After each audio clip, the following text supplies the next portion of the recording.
with the coordinators in Europe, as we have been coming batch by batch to ensure that we disseminate the important messages we have for Biafrans all over the world, especially those in Europe and in Biafra land. I want to start by thanking Chukwuka Abiyama for his wonderful work in our lives, for the gift of life, and for sustaining of the lives and blessings we receive on a daily basis.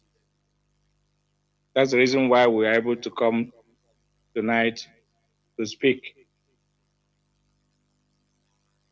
We want to pray to Chukwuka Abiyama on behalf of our leader, Mazi Nnamdi Kanu, who is a prisoner of conscience and who has been in a solitary confinement for the past 4 years in the DSS dungeon in Abuja, the man who committed no crime known to law, who has been persecuted and not prosecuted. The whole world is aware of it. And this is one of the problems that Biafra has been having in the hands of Nigeria. Nigeria was not formed to succeed. It was just a business entity of the British government called the Royal Niger Company. And as we speak today, they still see Nigeria as their business entity. So we all are kind of collateral damage in that contraption called Nigeria.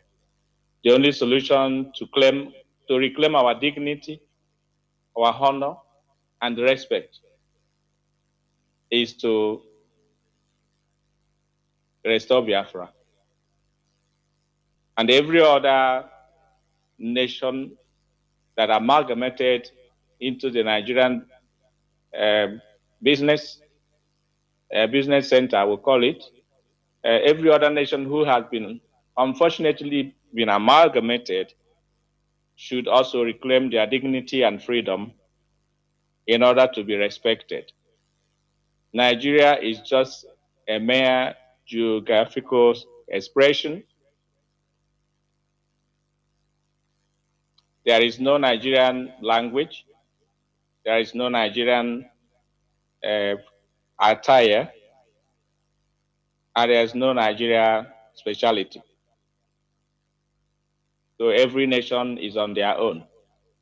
If you are in Nigeria, tell us what the Nigeria language, Nigeria culture, Nigeria everything. There is nothing like that. We have our nationalities inside Nigeria. That's why the country will never make any progress, because nobody is Nigerian, nobody is patriotic, not even those in power. So that's the more reason why we should strive to make sure that IPOB reclaim our dignity and our freedom via a democratic process called referendum. This is the reason why they had our leader captive in Abuja till today, because he said, let my people go. We have been treated as second or third class citizens in the country where we contribute the most to make it work, the country where we have invested more than any other tribe or nation in that amalgamation, but we are being treated as third-class citizens and have been offered as sacrifice to make Nigeria work. But we have come to say that enough is enough. That's why they should release our leader, Mazi Nnamdi Kanu. As many courts of jurisdictions have, decided, including the UN itself. We have every right to agitate. It is in the Constitution of Nigeria that every nationality has the right to agitate for their freedom. So that's why Mazi Nnamdi Kanu has committed no crime, despite all the blackmails, abductions, all the shenanigans of the zoo government and their cronies. we have remained unperturbed. Therefore, we pray that Chukwuka will bless Mazi Nnamdi Kanu and give him more strength to endure until they let him go, because they have no reason to keep holding him there. I want to also pray for DOS, that Chukwuka will continue to sustain the DOS, especially the head of Directorate, Mazi Dozem, and his deputy, Mazi Rumike, and the rest of them who are working assiduously to ensure that this movement remains successful and incorruptible. I pray for all the national coordinators in Europe and all around the world. I pray for the zonal coordinators, principal officers, and all members of IPOB in Europe and all over the world. Chukwuka will continue to bless you and your families, those who stand firm with this leadership, especially since 2021, when our leader was kidnapped in Kenya and extraordinary rendition to zoo called Nigeria. That's when we knew who were the 100 that Mazi Nnamdi Kanu has prophesied about. The 100 men and women have remained consistent, have remained incorruptible, have remained unperturbed and resolute. We pray that Chukwuka will continue to bless and support all of you and your families, and you shall all live to see Biafra restored. In the name of Chukwuka. So we have come to call the zoo government and their kangaroo court process to release Mazi Nnamdi Kanu unconditionally and without more delay, because justice denied. It is against the law of nature. It's against the law of nature, against the law of UN, against any international and local laws to hold an innocent man in a solitary confinement for more than 4 years now. They should release Mazi Nnamdi Kanu. Enough is enough. And the issue of Igbophobia should end. Let us be free. If you don't want us in the zoo called Nigeria, let us go and build our own nation. That's not asking for too much at all. Let us go, let us be free and do our own business ourselves and build our own nation, determine our own political and economic policies by ourselves. That's not asking for too much. We want to pray for ESN. We have continued to say that ESN is the backbone of our struggle. They are the last line of defense. They are the reason why we still mention the name Biafra today, because the plan of the enemies, the Nigeria government, their politicians, and those who contributed money to go and kidnap Mazi Nnamdi Kanu, their evil plan was to destroy IPOB when Nnamdi Kanu will be kidnapped. But with the help of Chukwuka, who has been the author and the finisher of our faith and our movement, who has been presiding over the affairs of this struggle, has given us the wisdom, the knowledge, and every other thing that we need to make sure that this struggle is not destroyed. So ESN has played a major role in making sure that Biafra land is safe, especially in our farms, and protecting our parents, our siblings who go to farm, that they can go and farm without being molested, without being raped, without being killed unnecessarily by the Fulani terrorists who are masquerading as headmen. So ESN, we pray that Chukwuka will continue to sustain them as well and give them victory in every attempt they make to defend and protect our land, our crops, and our people. And we will continue to support them as long as Chukwukabiama live. We shall continue to support the ESN. And I want to use this medium to appeal to everyone who is listening, whether you are a Biafran or non-Biafrans. We appeal to you to support ESN.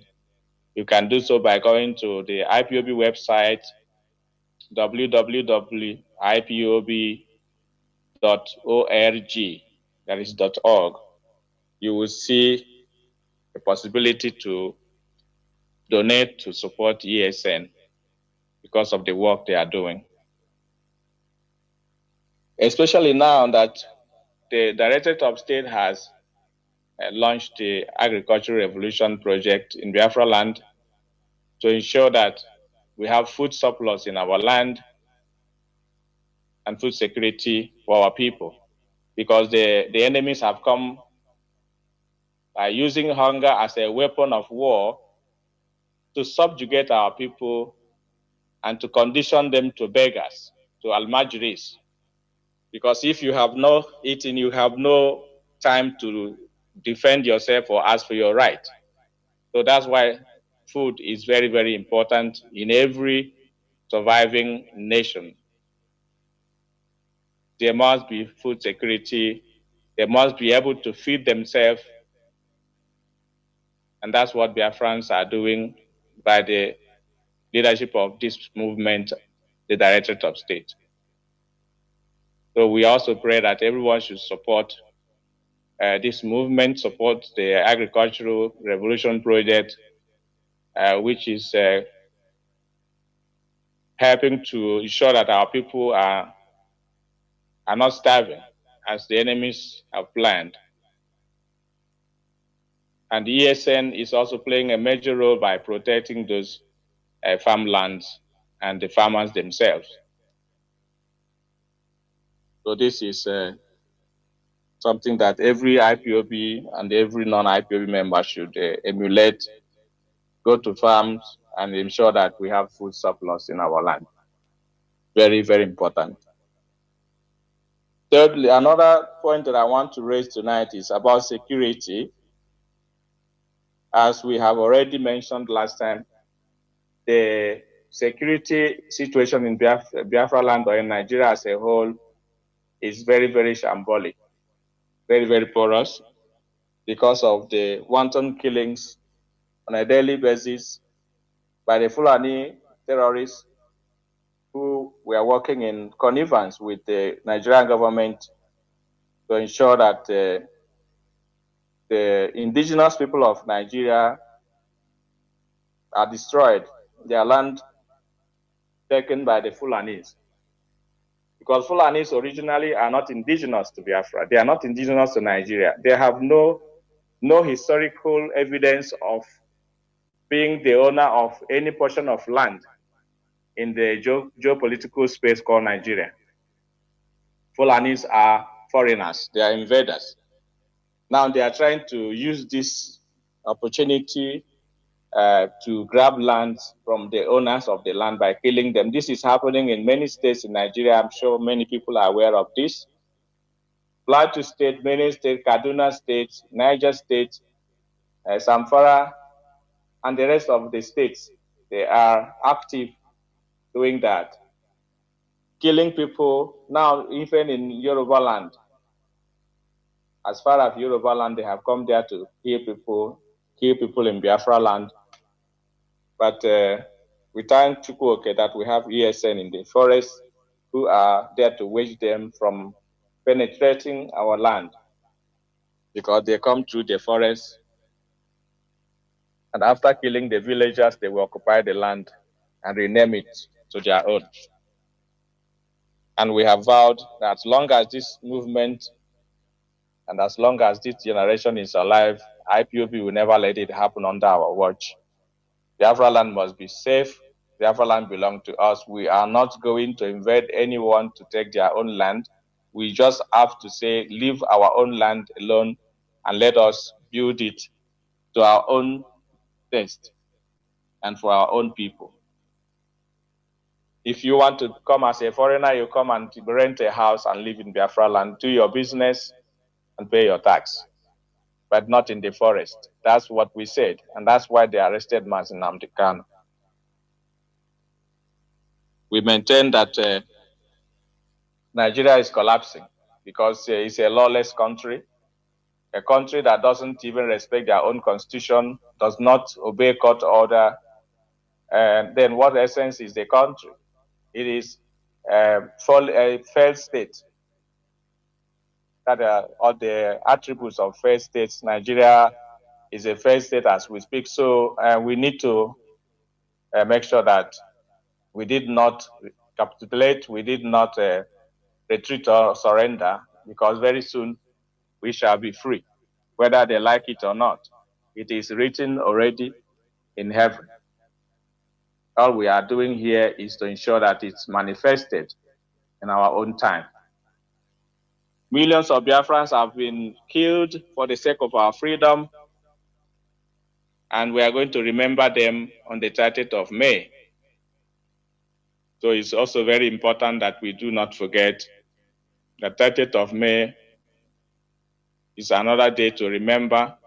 As you see that Europe has been celebrating and remembering their heroes on the 9th of May, which was yesterday. In Russia and many other places, countries who took part in the war, the Second World War, they are remembering also their heroes and heroines, those who paid the ultimate price to ensure that they live today. That is the same thing we are doing, and it is not a call for war. We must remember our heroes, because if you forget your history, that history is bound to repeat itself under your own nose. So we are learning from history as we remember our heroes. We encourage our living heroes also to do their best to sustain our land, our people, and our nation. So every country will have to, Biafrans all over the world, wherever they are, they have to prepare themselves and observe this 30th of May.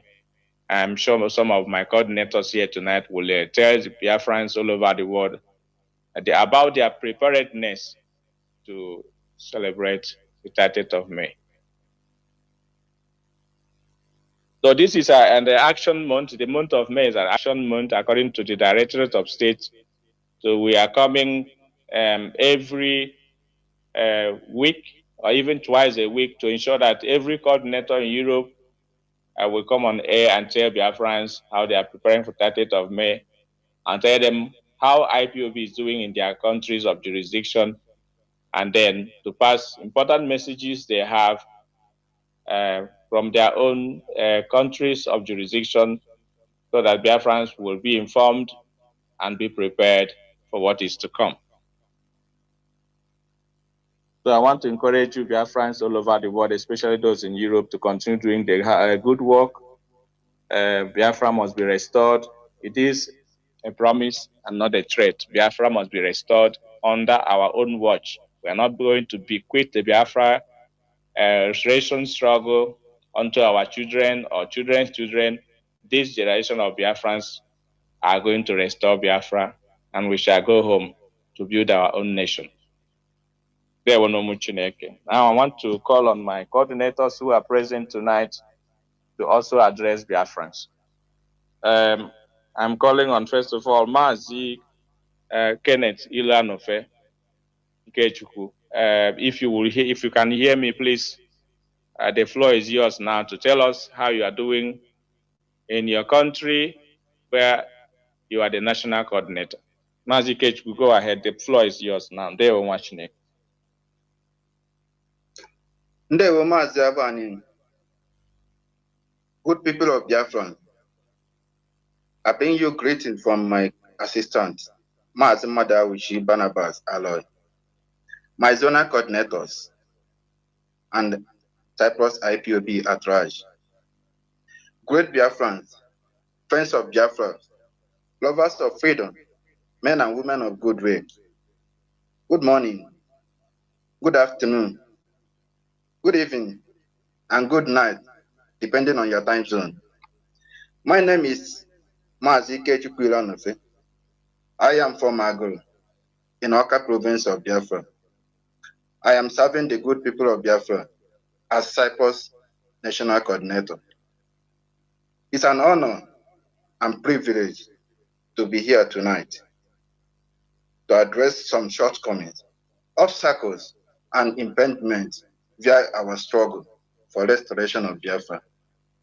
Thank you, Mazi, for your steadfastness and guidance toward this struggle.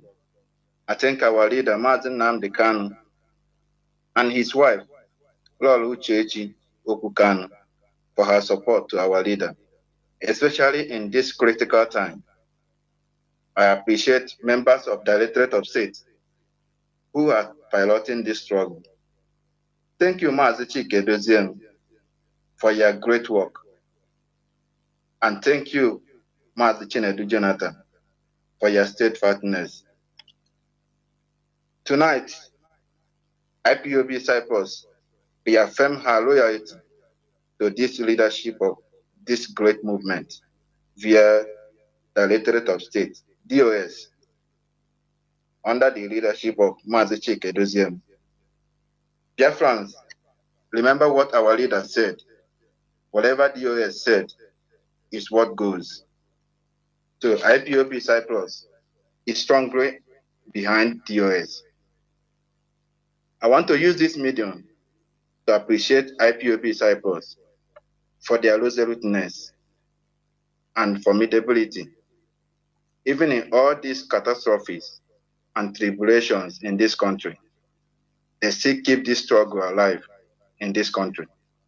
I can only say, Jiden Kunuji. IPOB goal is restoration of Biafra. It's either Biafra or Biafra, and there is no other option. No retreat, no surrender. We are fighting for Biafra, where everyone will be equal before the law. We are fighting for Biafra, where everyone will be free. Biafra, where security of lives and properties will be paramount. Biafra, where there will be justice, equity, and fairness. I urge all Biafrans to support Eastern Security Network, ESN. ESN is our last line of defense. Without ESN, we are doomed because Fulani will overrun our land. I am encouraging every one of us to support Eastern Security Network and continue to support Eastern Security Network because ESN is our backbone. May Chukwu Okike Abiama continue to protect, guard, and strengthen our leader and release him from the dungeon of our enemies. May he direct the path of our Directorate of State and give them wisdom to pilot this struggle to our destination, which is restoration of Biafra. He said, good evening once again, all hail Biafra. Thank you, Mazi Abani. Ndewo, Mazi Ilamefe. Well done for the message you have delivered tonight to Biafrans and lovers of freedom, especially those in Cyprus and in Biafra land. Your words have been taken on record, and I believe Biafrans are happy that you are here tonight to address them. So thank you, and I pray that you continue to do the good work you have been doing in Cyprus. Cyprus is the smallest country we have in IPOB, but they are doing great things, very, very great things in Cyprus. Notwithstanding the economic situation of the country, but you guys are really moving mountains. If I compare you to big countries and where we have population, you are doing very well. I just want to say keep it up, and Chukwuka will bless and protect all of you, and bless your sources of income, and give you good health and strength, so that you shall all be alive to reap the fruit of your labors when Biafra is finally restored. Ndewo Mazi, you have done very well. Without wasting much time, I want to call on the next coordinator, who is our Deputy National Coordinator in Norway, Mazi Henry Osigwe. Mazi, if you can hear me from your location, please take on the microphone and address Biafrans. Mazi Osigwe, if you can hear me.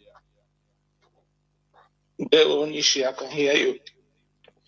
I want to say thanks to Chukwokike. My name is Henry Osigwe from Umuahia South, Umuahia, Abia Province in Biafra land. I want to thank Chukwokike for his grace and his mercy, his love he has shown us.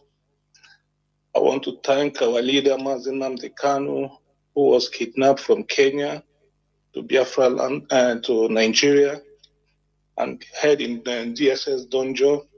I want to thank him for his leadership, his knowledge that he has imparted on us.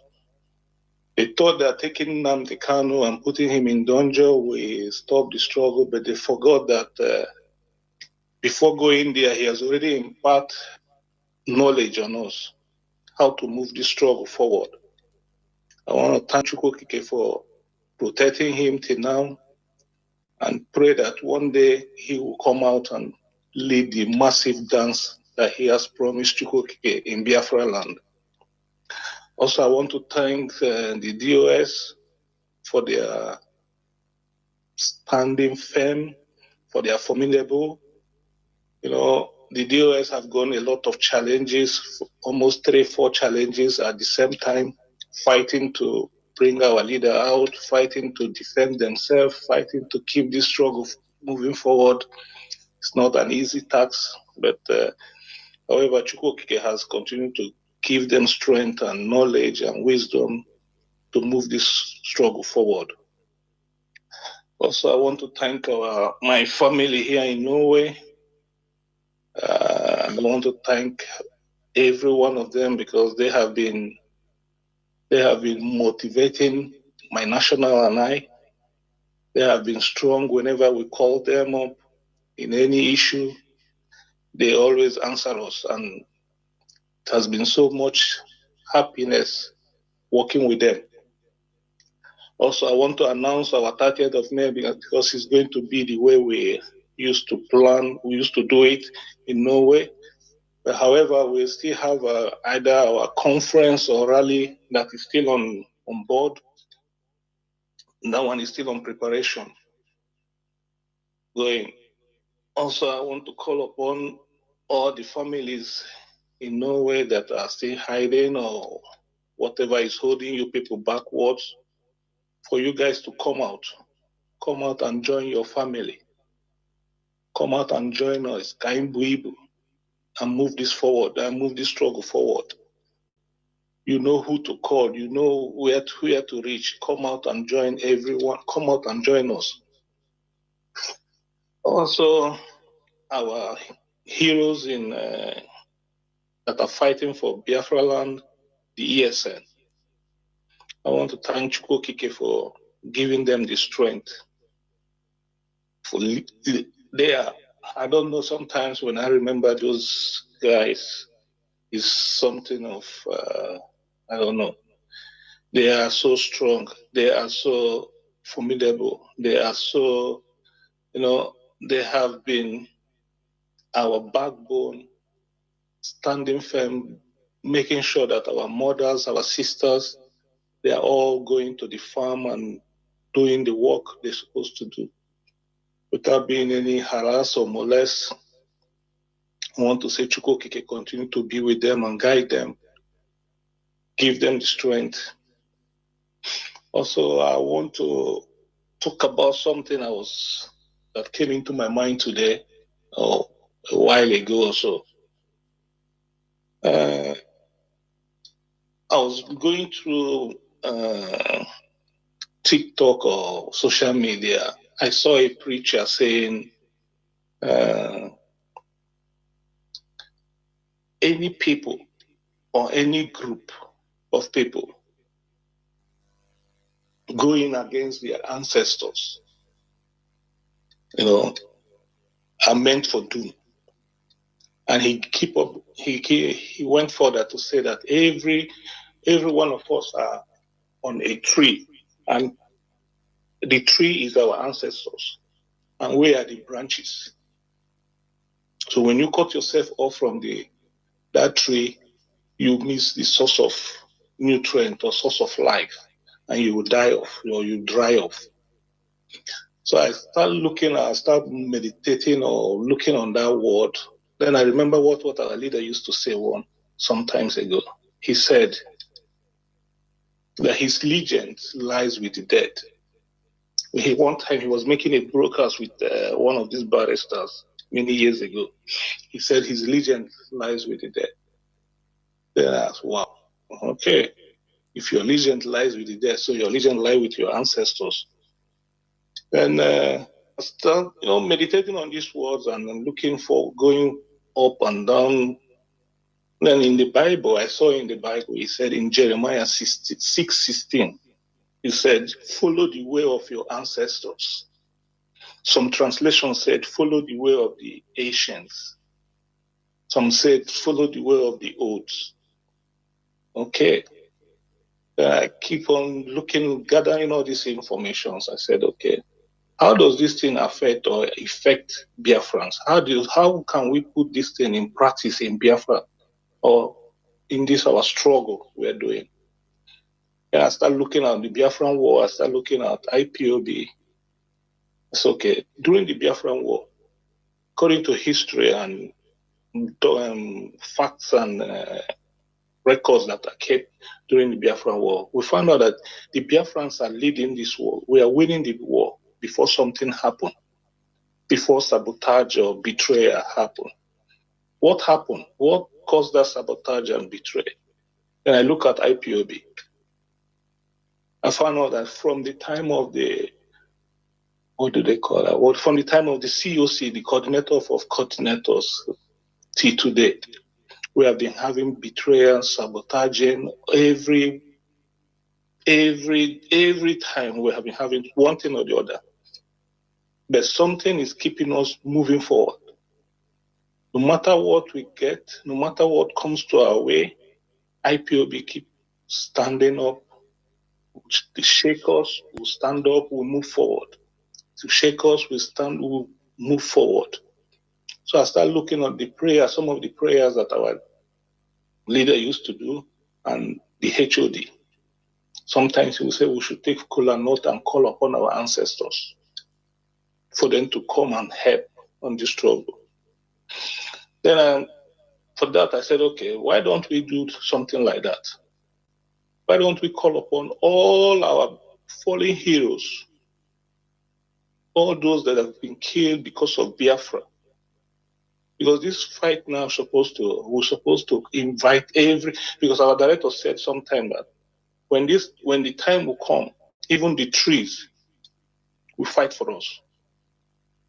Because now the way it's going now, we'll have to invite every one of them now to come and fight for us, because they cannot be resting in peace. Why? The reason why they are being killed, why they are lying there, hasn't been restored. As our leader said one time, he said, and when Biafra is restored, all those that have been killed or alive that are done one thing or other to restore Biafra, their names will be written in a museum. We'll have a museum where people will go and visit and see names of people that have fight for this struggle. So that's why I'm saying today, let us call upon all our Biafrans, all those that have been killed because of Biafran struggle, those that were killed in Ipob, those that have been killed in Aba High School, those that have been killed in Iguacha, Enugu, Ebonyi, and Umuahia. Let them all rise today. Let them rise on Ike, rise on Orio, rise on Afo, rise on Nkwo. Let them go and fight for us. Let them go wherever anyone that is holding this struggle down, whoever that have vowed that this struggle will not succeed, let them start bringing them down. At last, when Biafra is restored, their names will be written in that museum, and then they will have a final resting place. I want to thank Chukwokike for his grace upon our lives, every one of us Biafrans around the world. I want to say, may you people come out in this holy month of May, that way of remembering our heroes. Come out and join this struggle. Come out and put hand on deck so that the struggle will move forward. I want to thank our brother Jonathan for standing firm in place of our leader. May the Almighty God, Chukwokike Abiyama, may He continue to guide you and protect you. May He give you wisdom and knowledge. Since you have brought yourself out to educate Biafrans, may knowledge never lack from you. May He give you what to say, when to say, how to say it.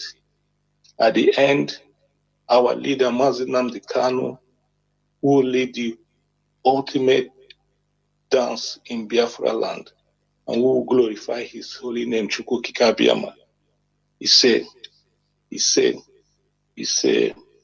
Mazi, over to you, Mazi Abani.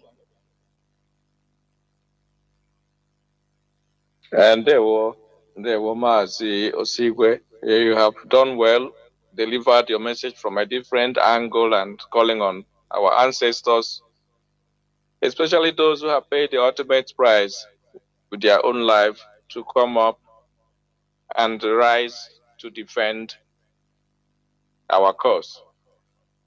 I think it's the highest time we called upon them to do that, because our enemies are formidable.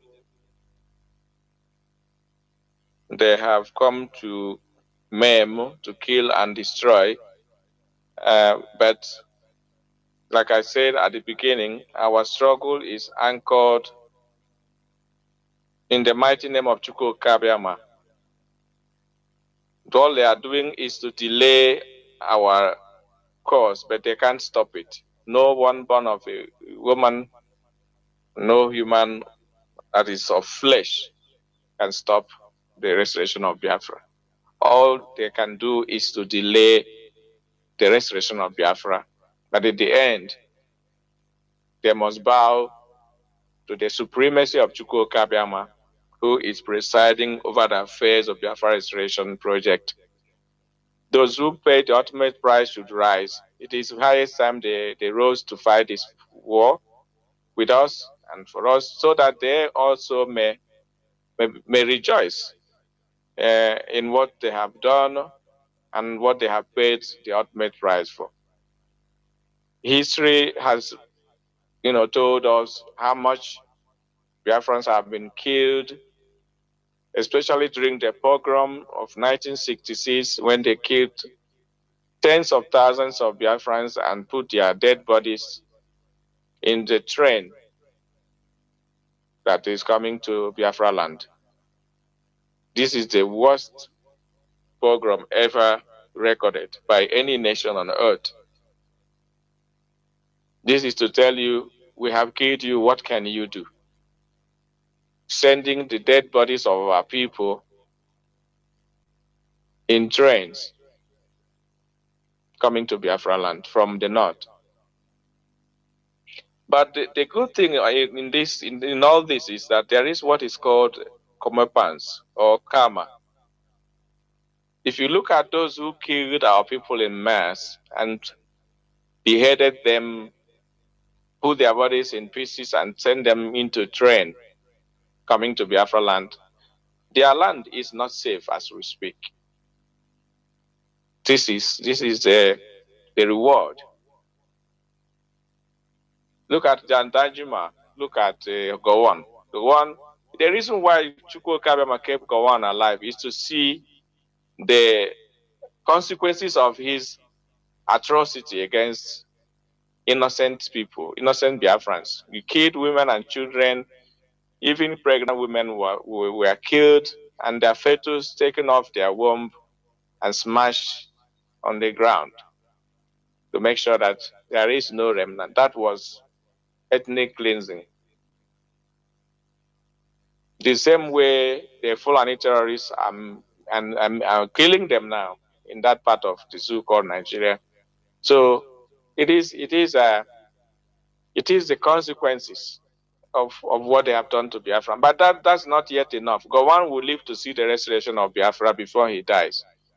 Chukwuoke knows why he kept him alive till now, that he may witness the outcome of the atrocities he committed, and then the liberation of the people he fought to stop.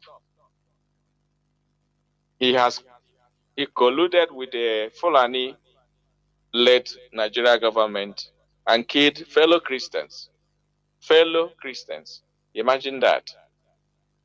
You call yourself a Christian, and then naturally we should be brothers and sisters in Christ. But you killed us to defend the Fulani oligarchy and the Fulani hegemony. And then they defend the British business empire called Nigeria. That's why that name is a curse. Like our leader said, the name Nigeria is a curse, and we never identify ourselves as Nigerians. We are Biafrans or we are Igbos. Nothing more, nothing less. Nigeria is not a country. I said it, and I made bold to say it again. Nigeria is not a country. It's a mere geographical expression of that particular area. If you go to Nigeria, ask somebody, are you a Nigerian? They will tell you no. They'll call their nation. Whether it's Yoruba, Igbo, Hausa, Ejo, Robo, Ishekiri, Igala, Idoma, they will name their own tribe, their own nation. That's why you know that you don't have a country called Nigeria. The same way they will tell you the Nigeria dish they know is their own nation. They will call you their own food, their own dresses, their own language, their own religion. Nigeria is not a nation. Nigeria is not a country. Nigeria is a contraption. We make bold to say it. If you have any argument, bring it to us. Then we are going to dissect it. So that's one of the reasons why we have to, make sure that the Biafra struggle achieve its conclusive end very soon, so that our people all over the world, scattered, may come home and build a nation of their dream. A nation where our children born in diaspora can come home and feel at home. A nation where we are going to respect human life and the rule of law.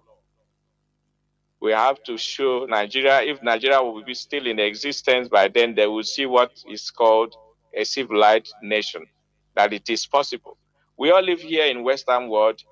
With time, we come to adapt to the system. It is not difficult to live in a democratic nation. Abide by the law and then get punished by the law. If you offend the law, you get punished. There is nothing like bribery and corruption.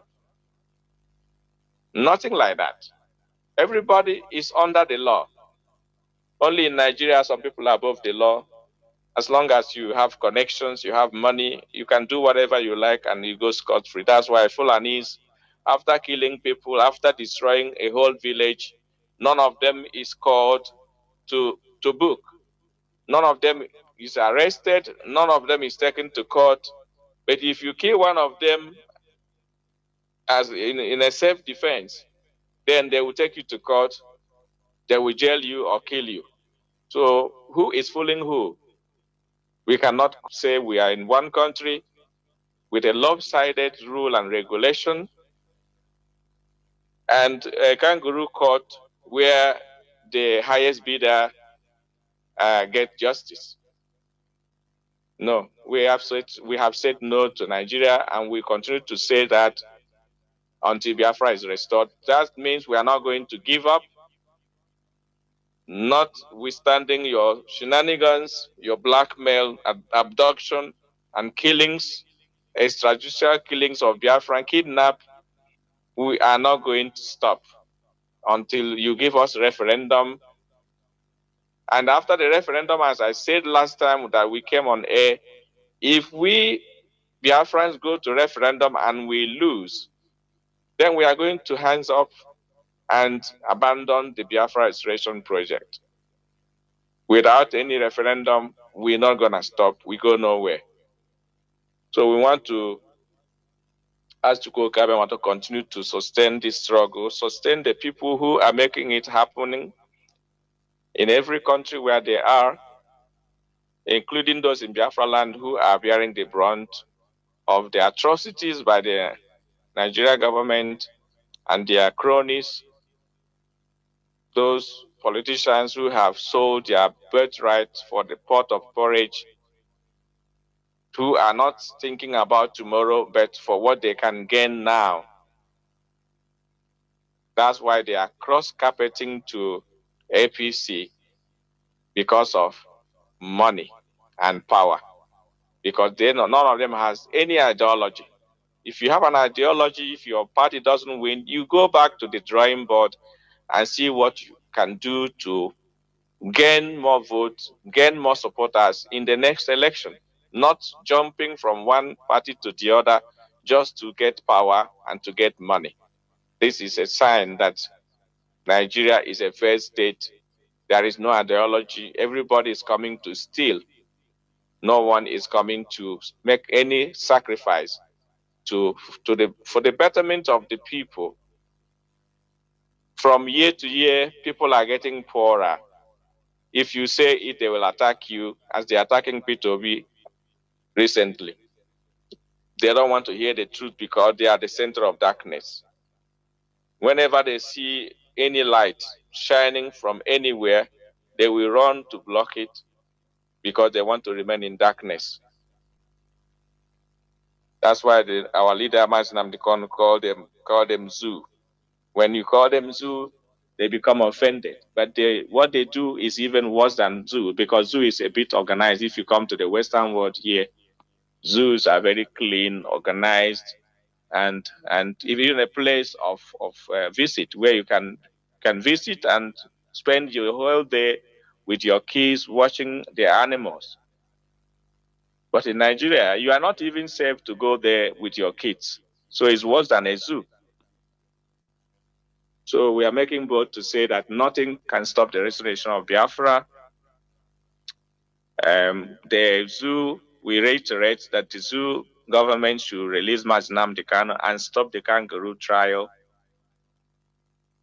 There is no justice in Nigeria, and the truth is always suppressed, but there is no evidence of any crime or any offense against our leader Mazi Nnamdi Kanu or even the ESN. ESN is a vigilante group, as you have in every other community and every other nation in Biafra land or in the zoo called Nigeria. ESN is a vigilante group and is under the law allowed for you to secure your own people, especially when the police and the army have failed to do their work. As the director of the DSS has said recently, and Danjuma himself, those who have been in the military, those who have been in the leadership positions are telling us to arm ourselves and defend ourselves. Then why is it that when Nnamdi Kanu said his own will be, turned around and it become offensive? He said this 12 to 13 years ago, but now everything is coming to pass. So they should be ashamed that they can only see now what he saw 12 years ago and started lamenting about it. They should release him and apologize to him. That is the message we have tonight for Biafrans all over the world and lovers of freedom. We want to thank you for your listenership and pray that you continue to support the restoration of Biafra project, support the agricultural revolution launched by the DOS, support the ESN who are defending our land, our people, and the crops, and those who are our backbone, who abandoned the comfort of their homes, went into the forest to live there and wage war, invisible war, secret war, clandestine war against the marauding Fulani terrorists who are claiming to be Fulani headsmen, but we know they are not. So we have learned from history. We are not going to let history repeat itself in our own time and under our own watch. ESN have come to stay, IPOB has come to stay, and our goal is Biafra restoration. Nobody on earth can stop it. So thank you, Biafrans all over the world, for your listenership tonight. Thank you, Mazi, Jonathan, Chinedu, for the good work you've been doing and continue to do for the restoration of Biafra. Your names shall be written in gold. I want to say good night and goodbye from Switzerland. All hail Biafra. Mazi, thank you for the analysis or analogy and the broadcast. And the Biafrans and lovers of freedom, you've had it. We have come to the end of the program for today. And from me, Mazi, Jonathan Chinedu, together with all the rest of the speakers today, it is simply good evening.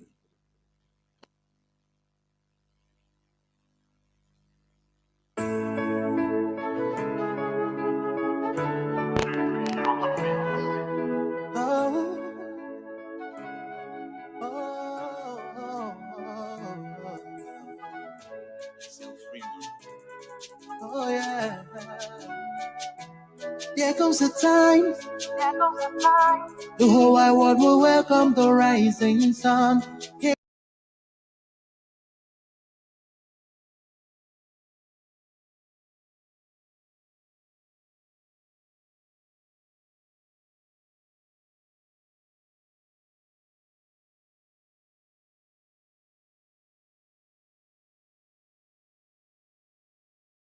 Welcome to IPOB Rapture Media.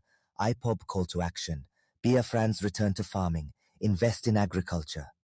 Have you ever paused to question the importance of self-sufficiency in food production, food self-sufficiency, or the ability of a nation to feed its own people from its own resources, plays a pivotal role in securing a country's future? It's more than just filling our bellies. It's about nourishing our economy, our workforce, and our independence. Imagine being at the mercy of external sources for your daily bread. It's like a constant game of tug-of-war at where your sustenance is the rope.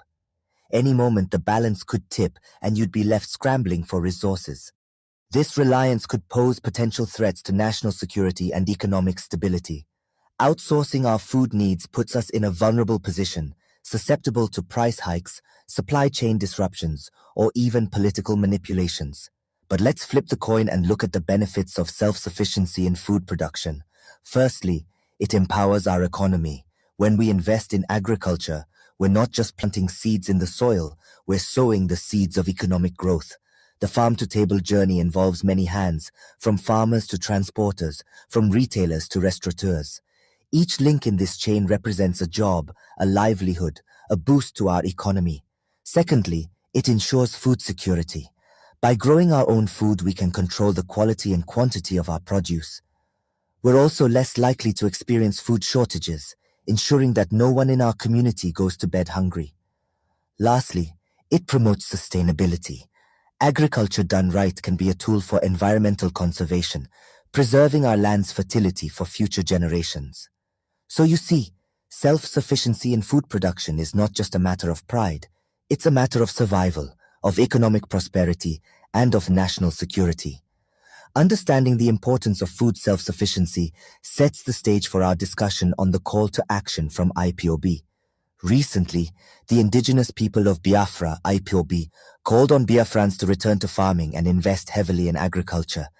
This is not just a call to action, but a clarion call for survival and self-sufficiency. The world is on the brink of a food crisis, and Nigeria is no exception. An impending famine looms large, threatening to cast a dark shadow over the land. But here's the thing. Biafrans are not destined to be victims, but victors.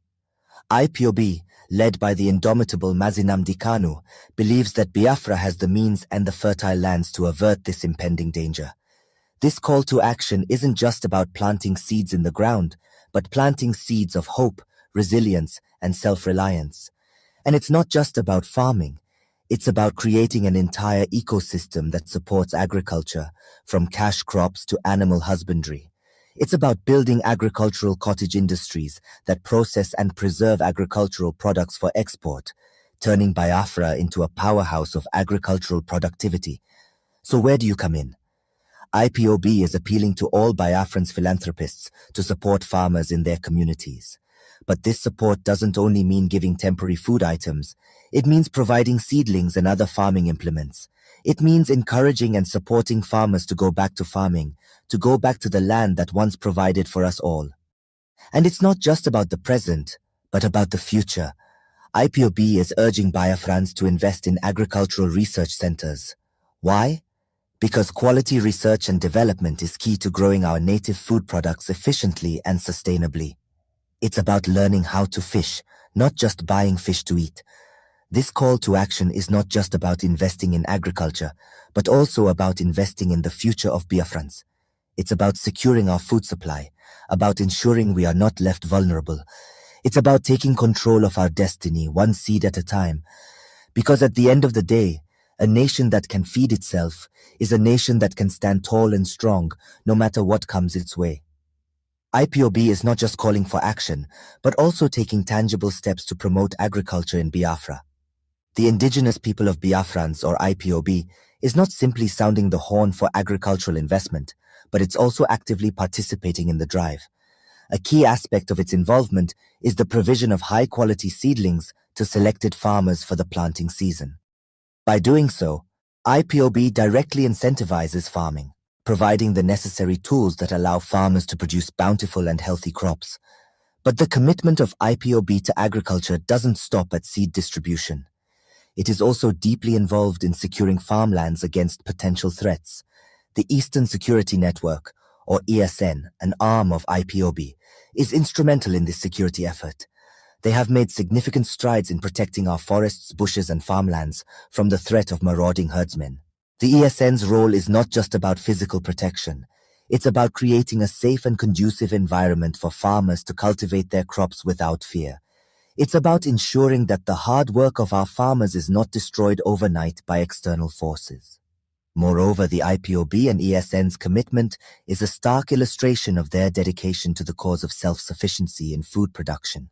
Their loyalty lies with Biafrans, and their actions reflect their determination to ensure that Biafrans are not dependent on food supplies from outside. Through their efforts, the IPOB and ESN are not just protecting our present, but also paving the way for a future where Biafrans are not just consumers, but also active contributors to the food supply chain. They are working tirelessly to create a future where Biafrans have full control over their food supply and are not left in vulnerable situations. The commitment of IPOB and ESN is a testament to their dedication to the cause of food self-sufficiency in Biafra. Their actions speak volumes about their commitment to Biafrans and to the ideal of a self-sufficient Biafra. The call to action is clear. Biafra must invest in agriculture and take control of their food supply. As we stand on the precipice of possibilities, we must remember the importance of self-sufficiency in food production. The power to feed oneself is more than just survival. It's about independence, resilience, and the capacity to thrive. The fertile lands of Biafra are a testament to this potential. But potential is nothing without action. We must put our hands in the soil and sow the seeds of our future. Each seed planted, each crop harvested is a step towards self-reliance. It's about taking back our power, the power that comes from growing our food, from being in control of our food supply. But this is not a journey we embark on alone. Community is at the heart of Biafra, and it is our collective responsibility to support our farmers. They are the backbone of our society, the ones who toil under the sun to feed us. We can support them by purchasing seedlings, providing farming implements, and creating an environment that encourages farming. Investing in agriculture is more than just about food production. It's about fostering innovation, developing our economy, and creating sustainable livelihoods. This is where the role of agricultural research centers comes in. By investing in these centers, we are investing in the future of our food production.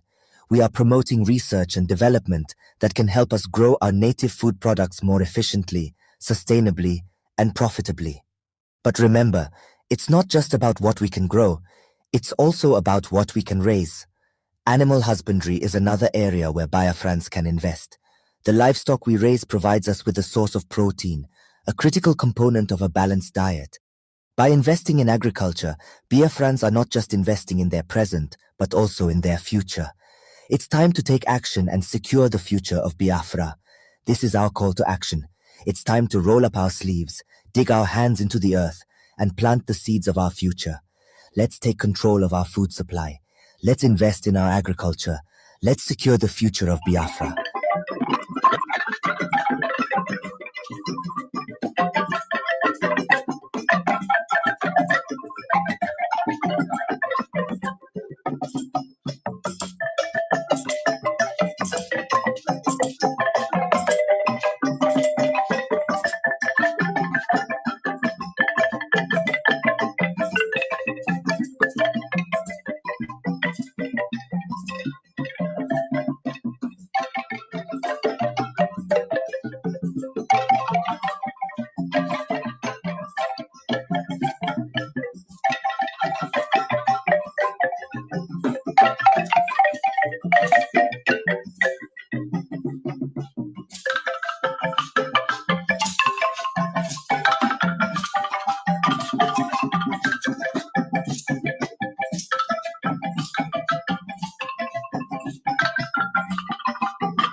Good morning, good afternoon, good evening, and good night, great Biafrans and lovers of freedom.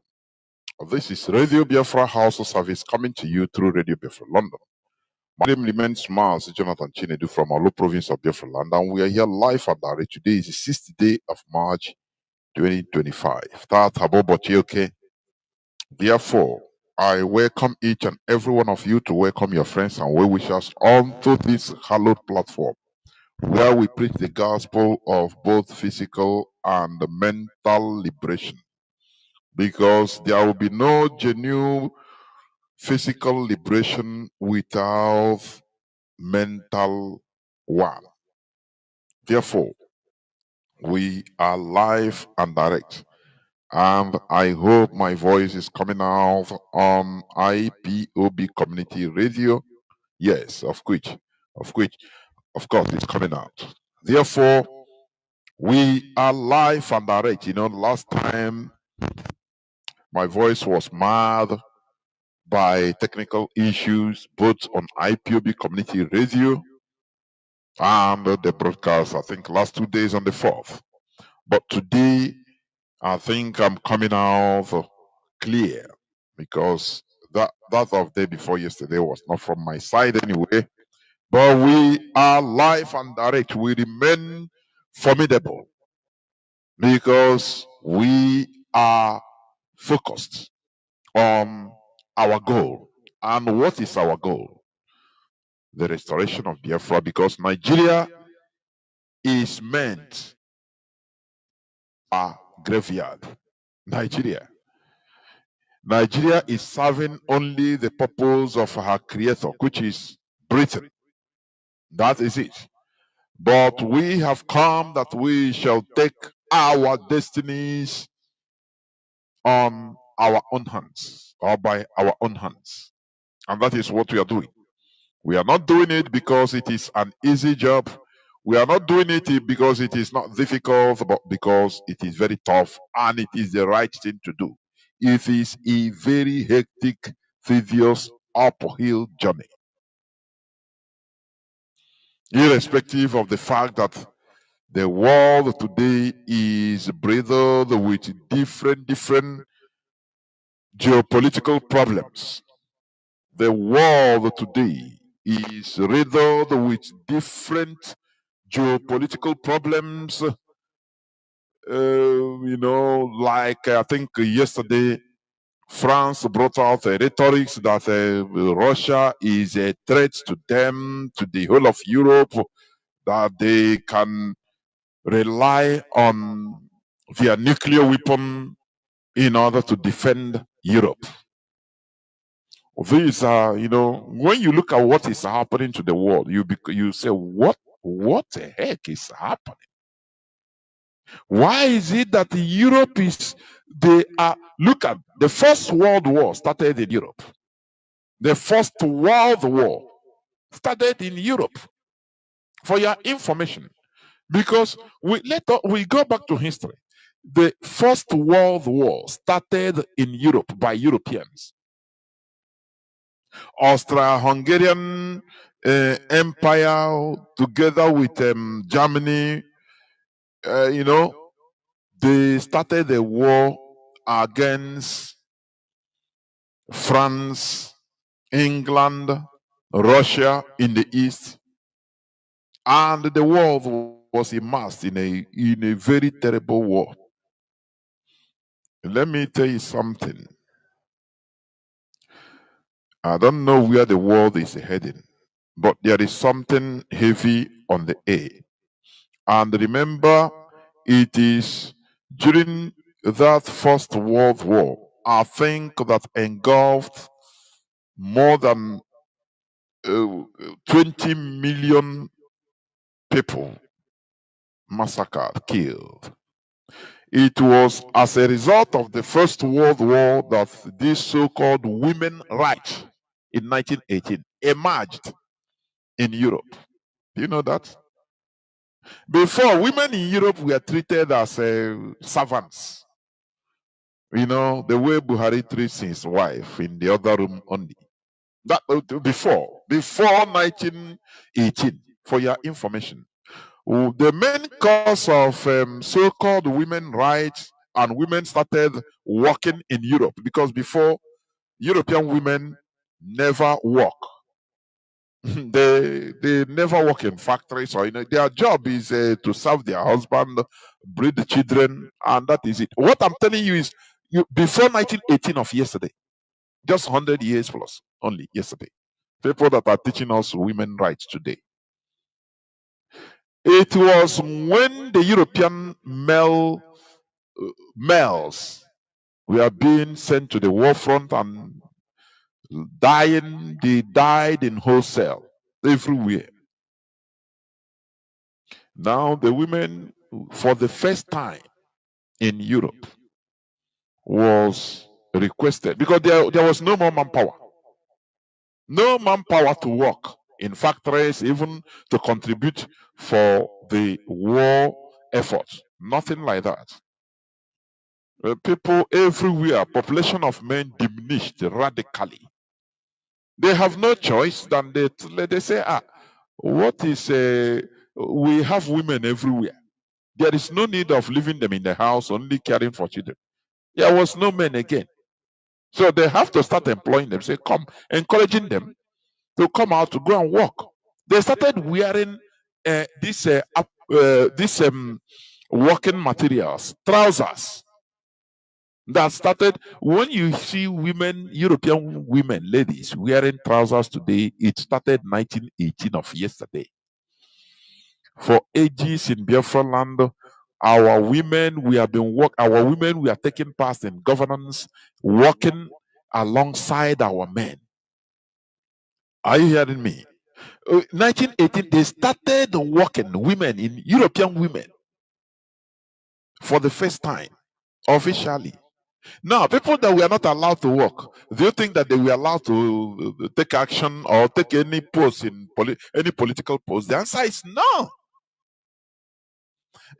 When you look at the things that is happening, how the media have transformed the mentality of our people, of Africans, to think that Europeans, we are angels, we are like this, right? No. European different types of civilization started just of recent. I say different forms of civilization, like this woman rights. Africa, we have, when they were treating women in Europe like slaves, Africans, we are having women queens, for your information. In Africa, we have women that we are queens. That is ruling a kingdom. In Igbo land, women, there was no discrimination between male and female when it comes to governance. We have women leaders. We have, women everywhere. But because of our ignorance, they are now teaching us women rights that they started in Europe. So what am I trying to say? The war the First World War, it resulted in explosion of women rights, women being absorbed into workforce, being allowed to work officially. Women were now given much more opportunities in the society, in European society, which was not there before, because there were, they lacked men. Their men were dying in trenches during the First World War. And another thing that came out during the First World War, the good result is the aviation escalated. Aviation, there was a war. It started in First World War, for your information. Both the allies, remember that Russia has First World War, Second World War.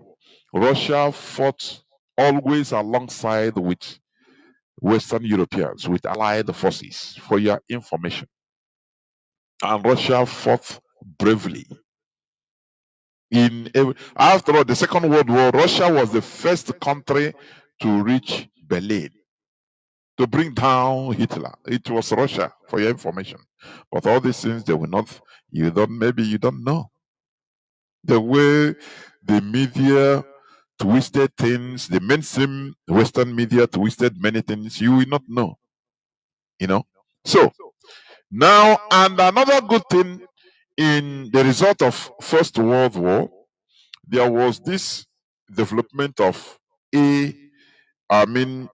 aircraft war, a war, with different countries, European countries, now developing their aviation industry. That is number one. And the birth of first armored tank to be utilized. Credit to Britain. We give credit who credit is due, honestly. That was the first time armored tanks were manufactured by Britain and used in a war. The first time they saw a gigantic thing like that come out, rolled out. So you see that the First World War, though it was catastrophic, but it brought out new development and civilizations. That is how, without pain, there will be no gain. That is why I used to scratch my head to understand where all these things that are going on today, in the world of politics, where is the world heading to? And what will be our future situation? We need to benefit. We need to profit. We need to profit. Our people do not understand that geopolitics, international geopolitics affects everybody. Our people feel that, or many of our people, because some of our people are rising up consciously, mentally. They don't understand the importance of going around or following international geopolitics, because you learn, and also using the knowledge in order to impute in what we are doing. How is this world going to be tomorrow? Because there has been a major crisis. There will be a new there is now a new arms race that is going on in the world. How are we going to benefit? Donald Trump came into the scene trying to, stop the war in Ukraine by every means possible, showcasing business, using business. That is a businessman. Instead of making war, let us make love so that business can boom for everybody. That is Trump's mantra or policy. Don't make war. Let us make peace so that, you make business, you gain, I gain. What is the need of fighting ourselves for what? But the deep state in Europe, they said, no, we must. I know. But one funny thing is, Britain, that is hobnobbing going around, is he. I mean, she threw herself out of. She withdrew from European Union. All of a sudden, she's now trying to lead European Union. But France, in a funny way, that is why Macron made a statement yesterday, a rhetoric, I call it, in order to gather people's opinion that, oh, there is a threat, because they know in all these countries, in France today, there is, I mean, economic problem and different problems, immigration, everything is wrong in many European countries. So the deep state, they are using all this Russian rhetoric in order to deceive the people, digress the people from the reality that they are facing, that the cause of everything is Russia. You have to blame somebody, so that the public will now say, okay, the cause of our misfortune is not about bad governance. It's Russia that is doing it. It's this. They have to blame somebody. That is the truth of what is going on. How do we benefit? We must continue. We must be champions in political game. Are you hearing me? And the first form of championship. Now, as I was saying, because I talked about First World War, the Second World War. Okay, in that First World War, remember, America refused to be drawn into the European war. Because he said, you see, Europe, you are the cause of all these things. Now you fight your war. It's just about maybe less than 1 year, I think in 1917, that America now, started galvanizing to enter the war, because Germany blockaded the Atlantic Ocean and was destroying every ship that was supplying things to other European countries, their enemy. Germany, you see. Germany caused they fought First World War, fought Second World War, but they are not evil. They are not bad. He says it's really absurd. Honestly, sometimes I look at this world, I say, no, this is a world you cannot understand. Oh, no, it's highly absurd. Now, the Second World War, the same Germany, they built, weapons, mass weapons, and notwithstanding, they even signed a non-aggression treaty with countries like Stalin, like Russia, Soviet Union. They transgressed, and they betrayed the agreement and started attacking everywhere, pushing east and west. Germany ran over France in just few months. They ran over France. For your information, during the Second World War, they attacked Russia and pushed to Stalingrad, but Russia retaliated, started pushing Germans until the end of the war. Russia suffered more casualties per country than any other country on earth during the Second World War. Do you know that? But these are historical facts. So the Second World War also started in Europe. The same thing they are clamoring for today. Arrogancy will not allow them. America is trying to make peace. I mean, Trump administration trying to say, no, do not fight. Let us leave this fight. You know, do you see Donald Trump warned directly? Everybody had it. Because I love what Donald Trump did. He allowed that row to be filmed, I mean, to be videoed all over the world. He said he purposely did it so that American people and the whole world will see what is going on. Not everything secrecy. Do you see why I like the rightists, the radicals? They are open-minded.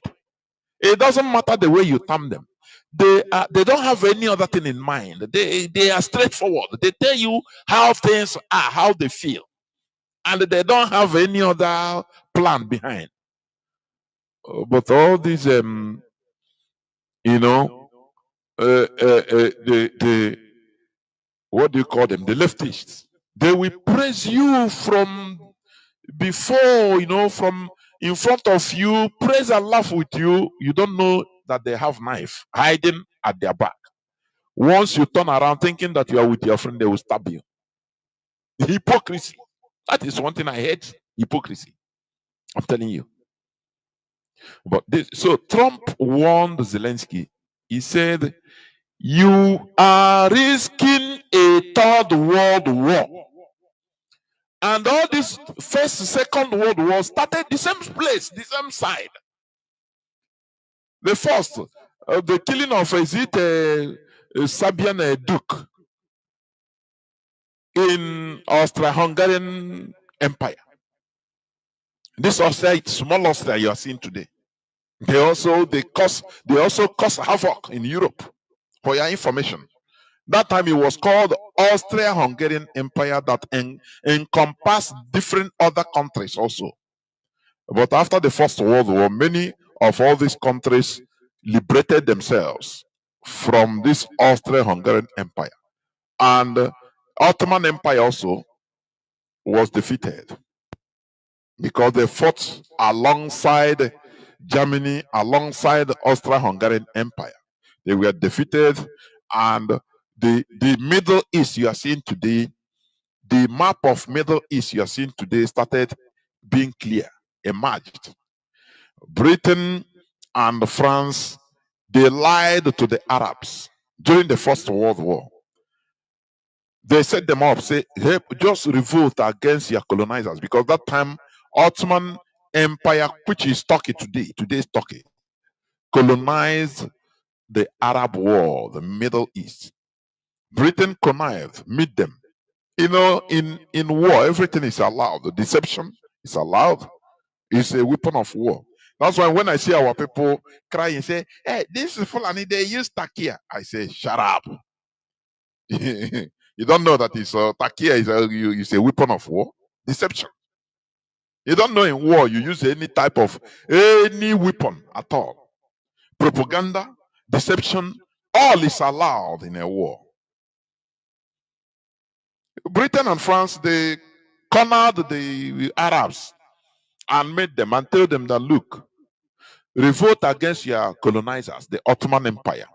And once they are defeated, we are going to liberate you. We are going to give you independence.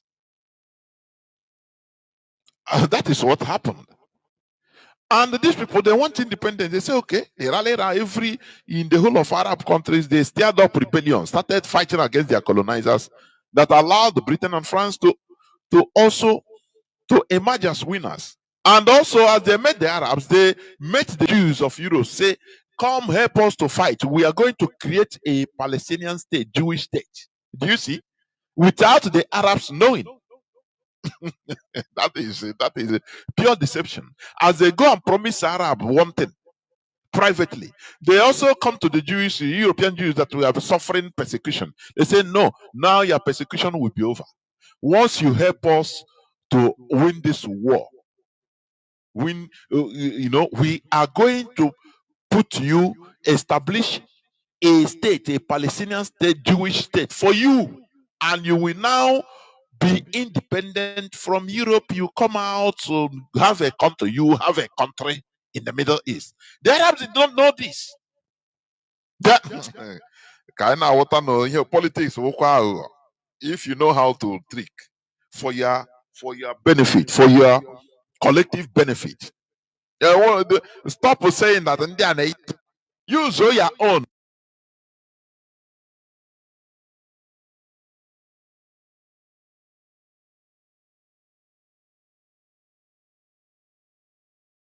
Your political prowess.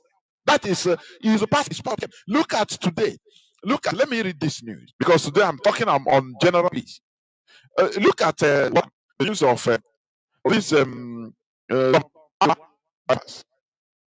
some northern drivers falsely being manipulated to claim that they are being attacked in the southeast and it is ESN.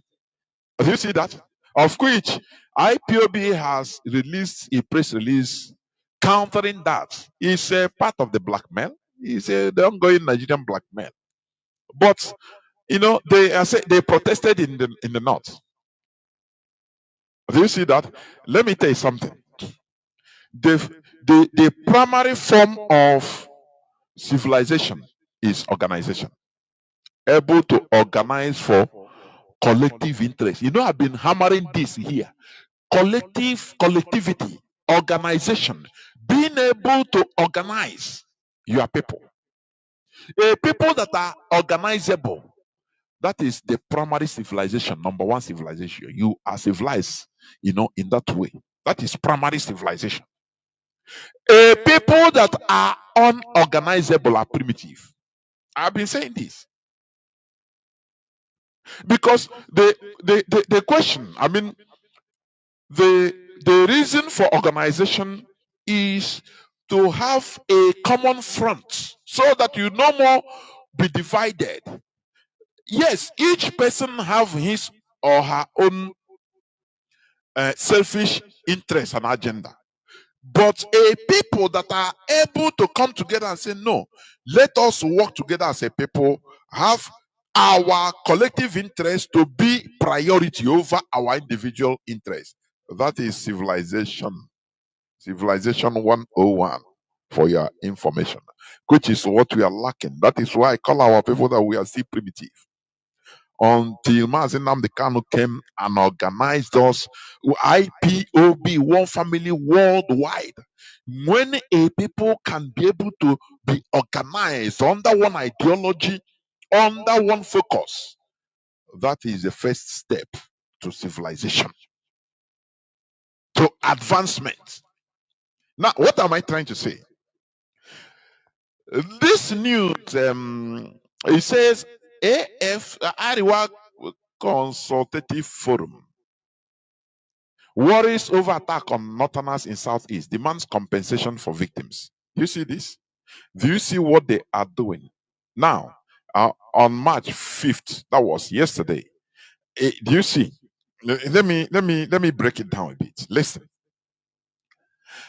They are. This is manipulation, and this is politics. One, they are blackmailing IPOB, blackmailing Ndibo, blackmailing Biafrans, raising their voice, making their voice known, because all this news is being read internationally. For your information, somebody that didn't know say, where is this southeast? Oh, they are killing, they are attacking northerners. Northerners are a very gentle set of people, you see. Oh, they say no, southeast, this southeasterners, they are those that you see even in our country here, in Germany, in France, in America, talking about being marginalized, that they are Biafrans. I say, the person, he doesn't know anything about that. He say, but they are the victim, they are the culprits. They are attackers. They are violent. Why are they doing like this? Do you see the politics in it? Now, when they see us as Biafrans, they say, you people are lying. You people are the culprits. The same thing they are doing even in Canada, for your information. They are blackmailing IPOB in Canadian government, making it difficult for Biafrans not to seek to get asylum using IPOB. They will tell you, look at you people are the culprits, you are killers. Look at what you are doing to your own people. Look. These are things that the Nigerian government has been supplying them. That is why they leave all these criminals using IPOB. You see somebody coming out. I'm a carry AK-47 with bullets. He say, I am this for Biafra, Biafra liberation. Oh yeah, we are going to kill everybody. Nigerian government protects them. They love this. One, they want to use these people in order to caricature what we are doing, and they are sending these videos to the international community. But does all these people do they know anything about politics? They don't know. They don't know. Now, what am I trying to say? What I was saying before about organization, which is the number one thing, the primary 101, civilization 101.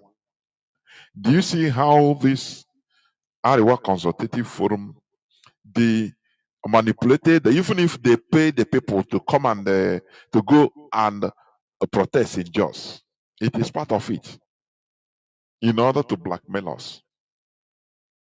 Are you hearing me? I'm coming. Now, let me read it a bit. The Ariwa Consultative Forum has expressed worry over attacks on heavy-duty haulage trucks, trailers from the northern region of the country in the southeast. This is a blackmail.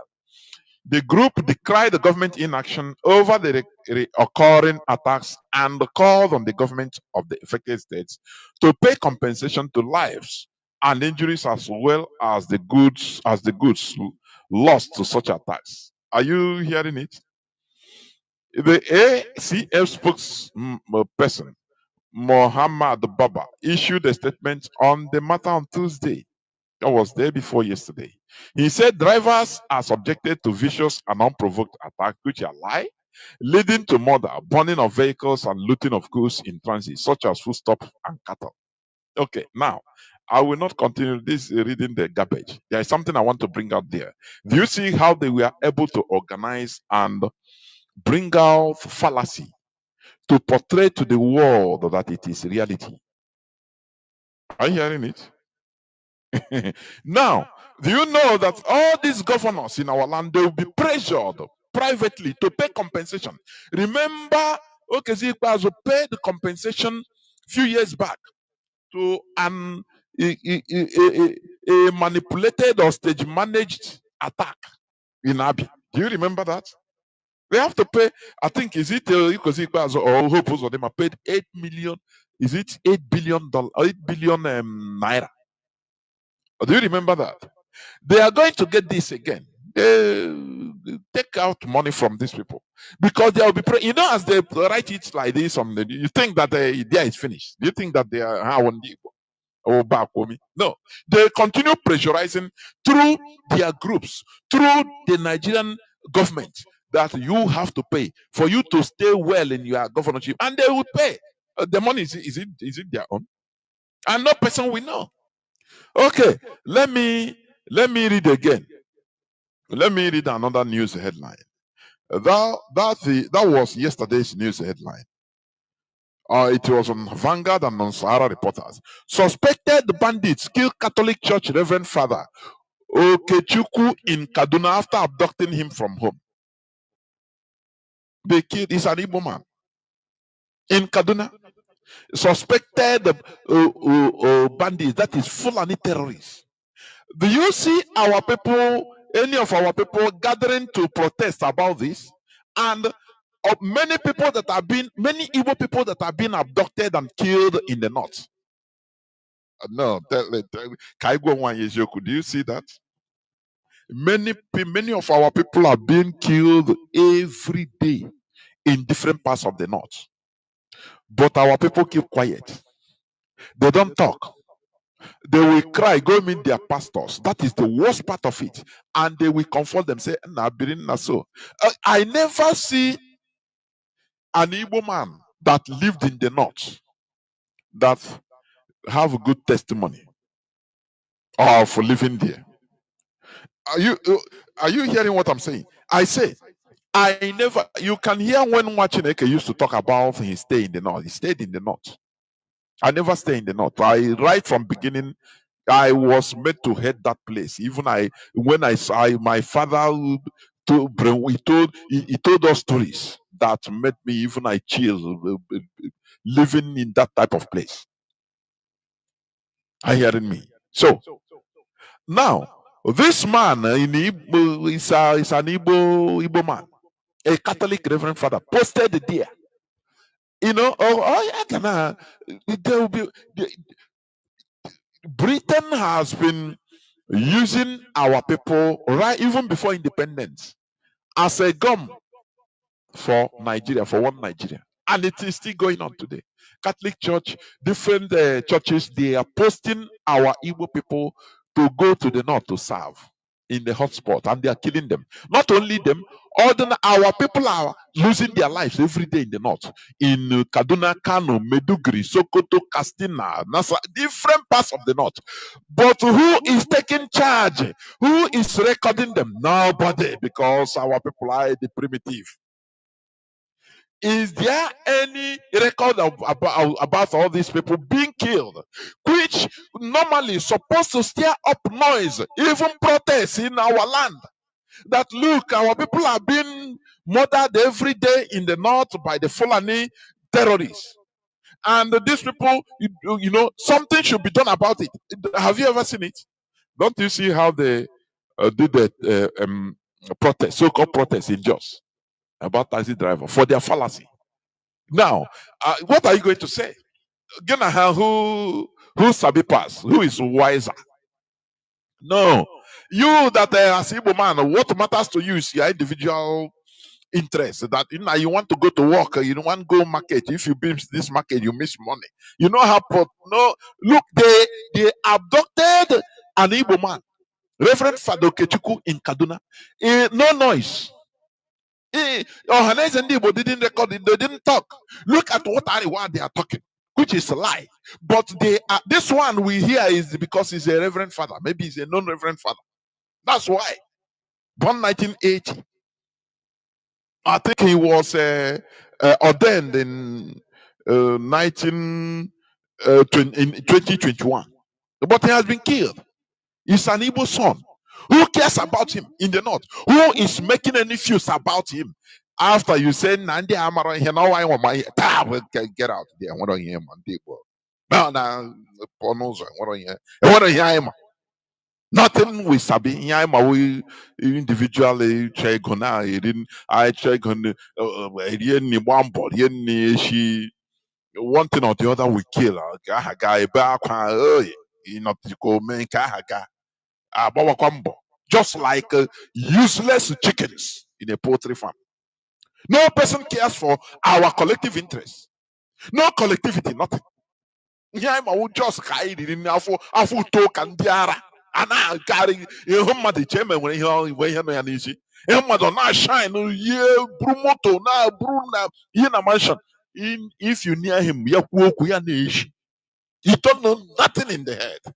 Only him, I would just say, you take a chego. And that is why we are diminishing as a race. This man has been killed, abducted and killed by Fulani terrorists, they call bandits. Does it concern you? Do you think that now let us do something? These people, even they stage a fake, a protest on a fake something they manufactured in order to bring us to the bad light. But how many can we also protest and say, look, our people are being massacred in the north? No. Instead, they will give money to Ezendi Bona Zungeru. He will tell the person, no person should talk. Oh, don't worry, suffer it with loss. And our people are dying in silence because we are not together. They always try to make sure that we don't have a collectivity. They use money, they bribe. They bribe, they will not talk about all this. These are things that, look, was supposed to even write it and stir up protest. Amid the protest, the open politics. Politics nefu ego, or nefu oge. I mean, collectivity for us, for us to be at the forefront. You must understand.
Kanu, Lagos.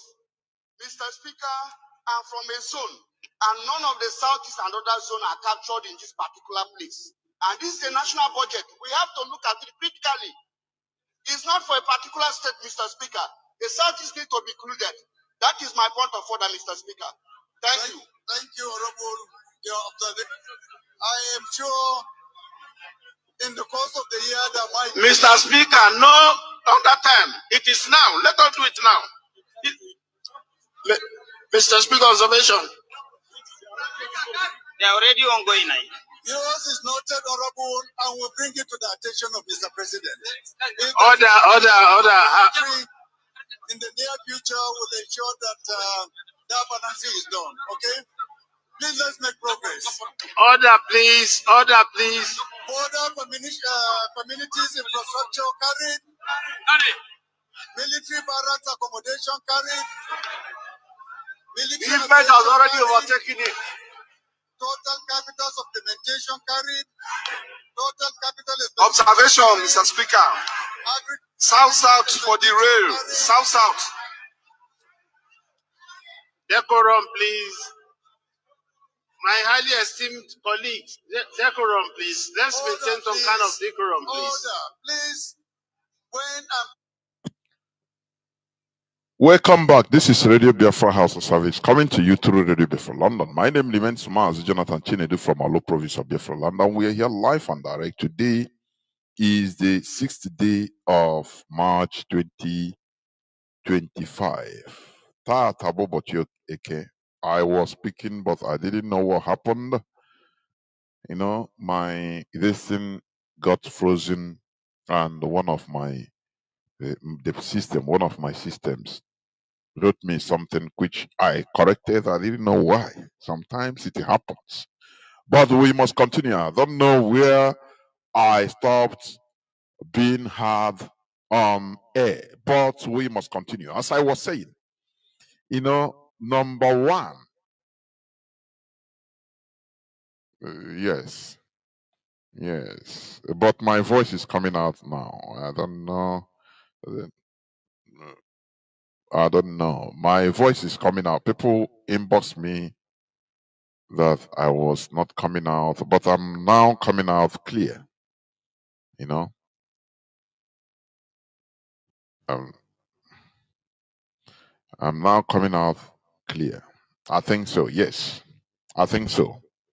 Please, I need confirmation. Let me also check on IPOB Community Radio by myself to see that. Yes, my voice is coming out clear right now. It's coming out. So as I was saying, one thing. Thank you very much, brother. Thank you. As I was saying, you know, Civilization 101 is, thank you, Mazi. Civilization 101 is organizability. The organizable, being able to be organized as a people. That is why, you know, Mazi Nnamdi Kanu, he spread civilization to us by bringing us under one umbrella. Having one ideology. Biafra is our religion. Do you know what it means?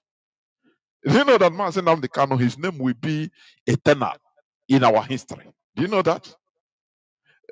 Before, where people, no, the people are not our people are not cannot be able to just be organized under one umbrella. But our leader did that. Do you know what it means? Do you know? Tell me. Do you know? Can you just watch even in different Umunna meetings? Watch the rows that are not discussing things important. Watch anytime before you know other people. This one will rise up, threaten different Igbo group. Before you know, they splinter and form another one. Is it not in organizing Igbo? They have different types of different groups of organizing Igbo. I'm saying before. I'm the man with Igbo. I my here. I am a this struggle mepere m anya that the far we are far. Look at, Emma ndị Fulani na-arụ anyị ha na-arụba anyị ime, but you don't know. This the protest they organize in Jos. Do you know what it means? Ebue na paper. Ha bidozie gbadozie okwu dia. They now gbado okwu dia na blackmail that before you know, they started attacking the governors. They don't care about you. They are not saying no, IPOB should pay them. No, they started attacking the governors. They started giving pressure to the governors. Do you know what it means? Now the governors will pay them without you and I knowing, and they will continue killing our people because of the pressure that is coming from them, to show them that we are doing what we can in order to kill IPOB. So they'll be hearing. We hope also them will be calling air raids, bombing in Omwaka, in different parts of Imo State. Joludo will try with guys of anything to be killing, bring out Agune Chamber, and the people from Mbamini, they will be killing on our people more and more, in order to send a message to Ariwa Consultative Forum that look, we are trying. Do you see that?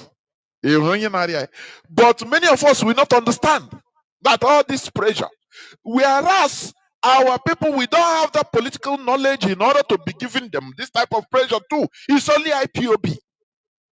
It's only IPOB, nothing more, nobody else, no group else. The other day, Enugu sent Enugu governor. He sent his agents, he certificated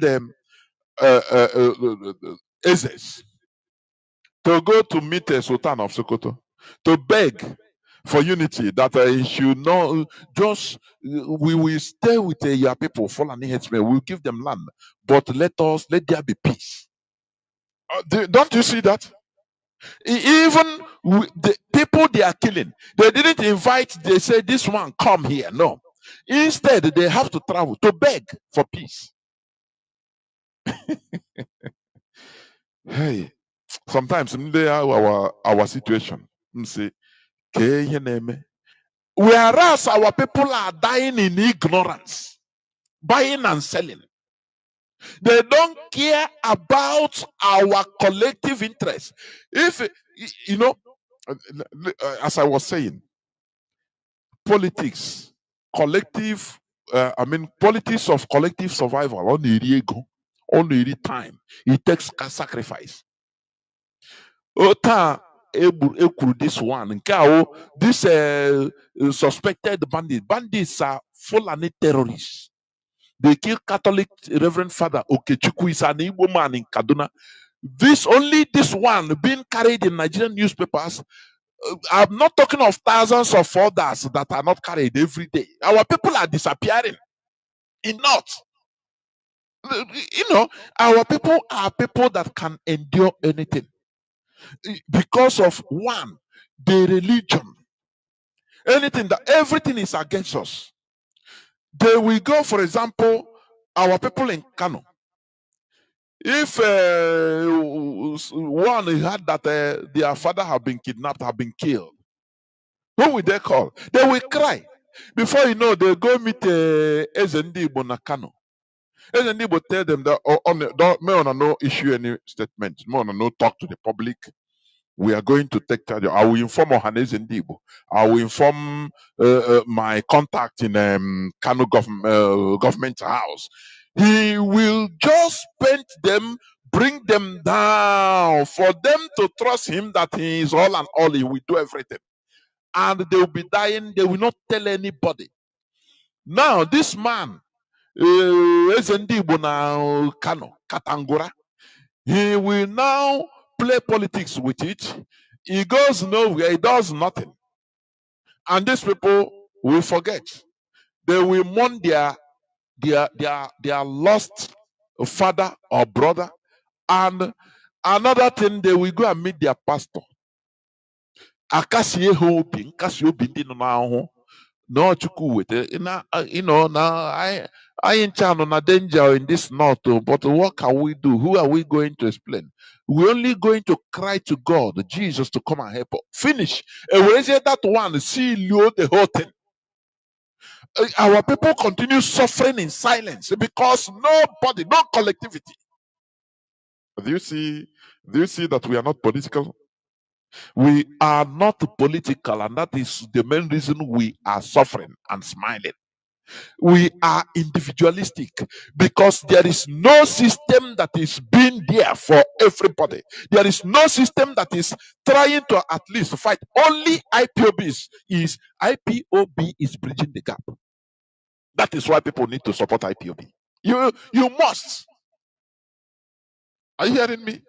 Because our enemies are more knowledgeable than us when it comes to political issues. That is why they were able to gather people for protest. As they protest, even if they are 10 people, they will focus camera, put everything, and they'll use it to make statements. Papers, they will pay. They will pay for media to carry it.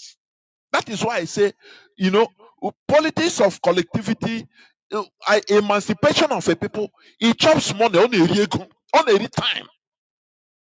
It's not something you act as waiting concern, because our problem is Ndibo, as in here government in India now they book nishi no azuke jebui which is life from the pit of hell. These are bad mantras that we should remove from our mentality.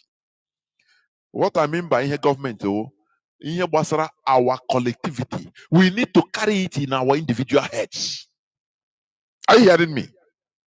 So when somebody is being kidnapped, killed in the north, our people are missing every day in the north. Does it concern our collectivity? The answer is no.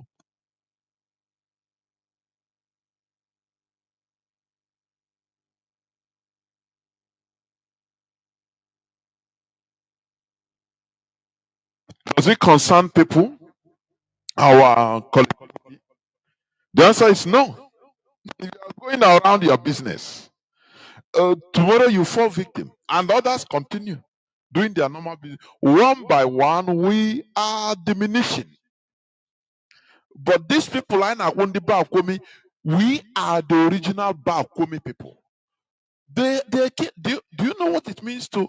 Do you know that we can our organization can escalate the suspected bandits that are killed, abducted and killed the Reverend Father Okechukwu? Do you know that it can be escalated or something that they can use to get to something? Do you know that? There is something that make our issue a national issue. Make the injustice that is being the terrorist attack against us, let it be a national issue. It will not come like that. People have to fight for it. It is our collective fight.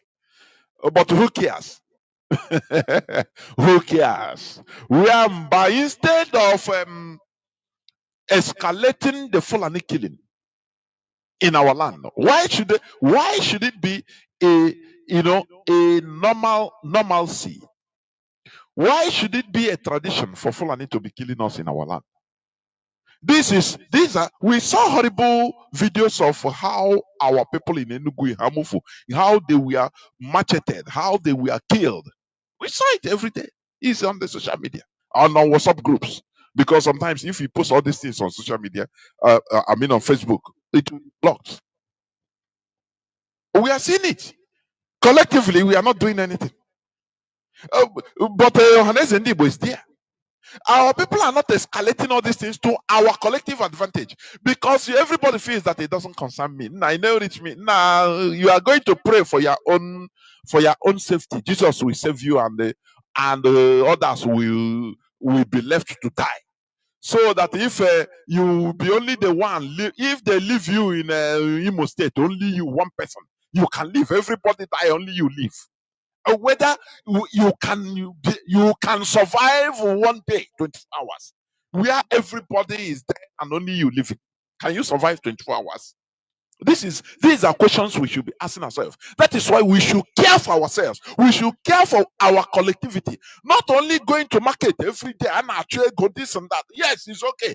But let us also be imbibed. Let me tell you, the Sahelians has one Nigeria. They are more shrewd politically. They are more wise politically. They are more sensible politically. They are outmaneuvering us. I'm telling you. Anything they will bring it in order to. Msigi, let me tell you, this Ariwa something they talk. You think that they will end it there on the pages of newspaper? They will pressurize our governors. They will pay them, and they will continue killing our people to showcase to them that they are fighting IPOB. These are the ugly outcomes, and that is why we should also play our own game. But who born you? Who cares? Because whereas you can. You see, now I will use my money, hire police and military, no problem. No person can, no. The other one will cover himself with the blood of Jesus, so that others will be covered with the blood of Satan, and they will be killed, and you are happy that it's only you that is standing. Do you see the mentality? Very, very archaic and primitive mentality. If we can something like this, we escalate it that now these people are targeting us. They are targeting the Igbo not. I'm telling you, if we can have statistics of at least crude statistics, let the people living in the north, You know, we have Igbo meetings everywhere in Katangura, in Abuja, everything. Do they discuss about these things? Do they ask? Do they take a record of people that have their brothers and sisters missing, have their properties destroyed? Do they do that? No, no. Our people, they are too busy looking for money for doing that. No, no, no, no. They are too busy concerned for other things. That is what is called the primitive character. Oh, yeah, primitive character. When you don't care for our collectivity, when you don't care for what happens to your brother, what matters is you. You continue, you. They have killed this man. He's a brother of somebody in the north. Ohaneze was supposed to escalate it. Our people supposed to even protest in different parts of Igbo land to protest. Why did they kill this man? It is they call them bandits in the north. Why are they targeting our people? Government should put them out. This is your fundamental right in Nigeria, but our people don't know it. Our people, not that they don't care, they don't have time for it until it happens to you individually. Once it comes to you, the thing happened to you, maybe you will not be alive in order to understand. Other people will continue their lives. Very, very miserable life we are living until we start caring for our collectivity. We start caring for our collective interests. I am telling you. Otherwise, we will continue living miserable life.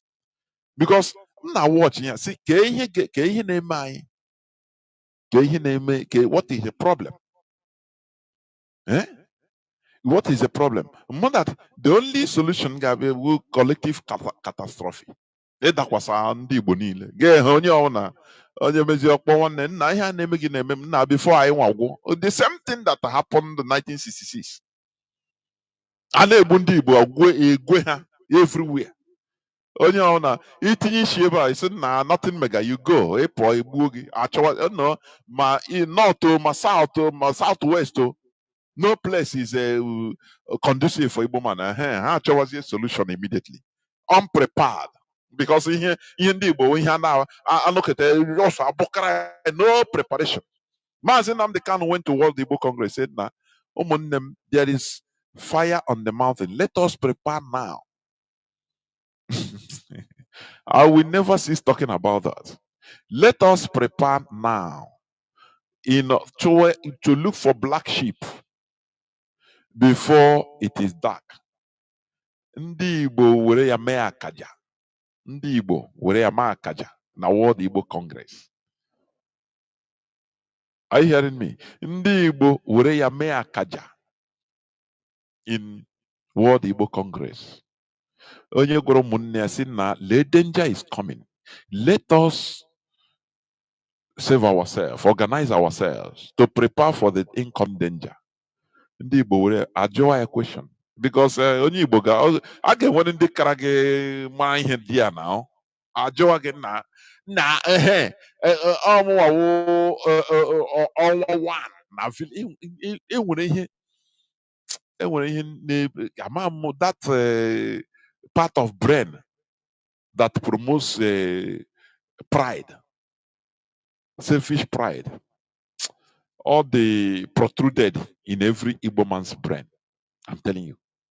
I'm all one in my destiny. I'm the first of the person that I single-handedly gave my village a bought a transformer. So I'm all one.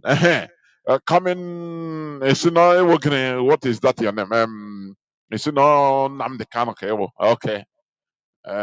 Which password it come with? Okay, let us start from there.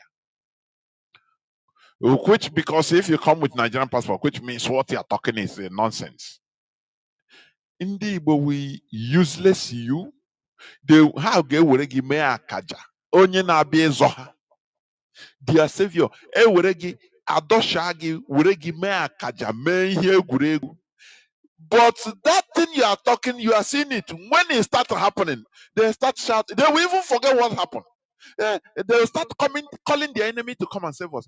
Nigerian government, we please come and save us. The governor should take care. Look at when during the Christmas time, Russia, December. Do you see how our people were tortured? Coming in Enugu, 82 division, they blocked the road. They making sure that no car passes them without dropping. That is why they block the road.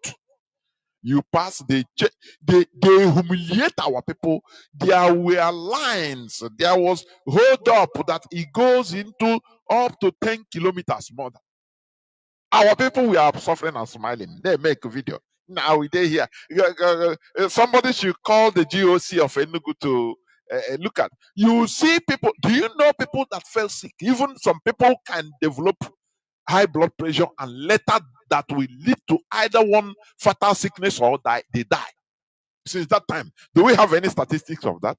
The answer is no. I ain't right here now. Anything I will coach. Why?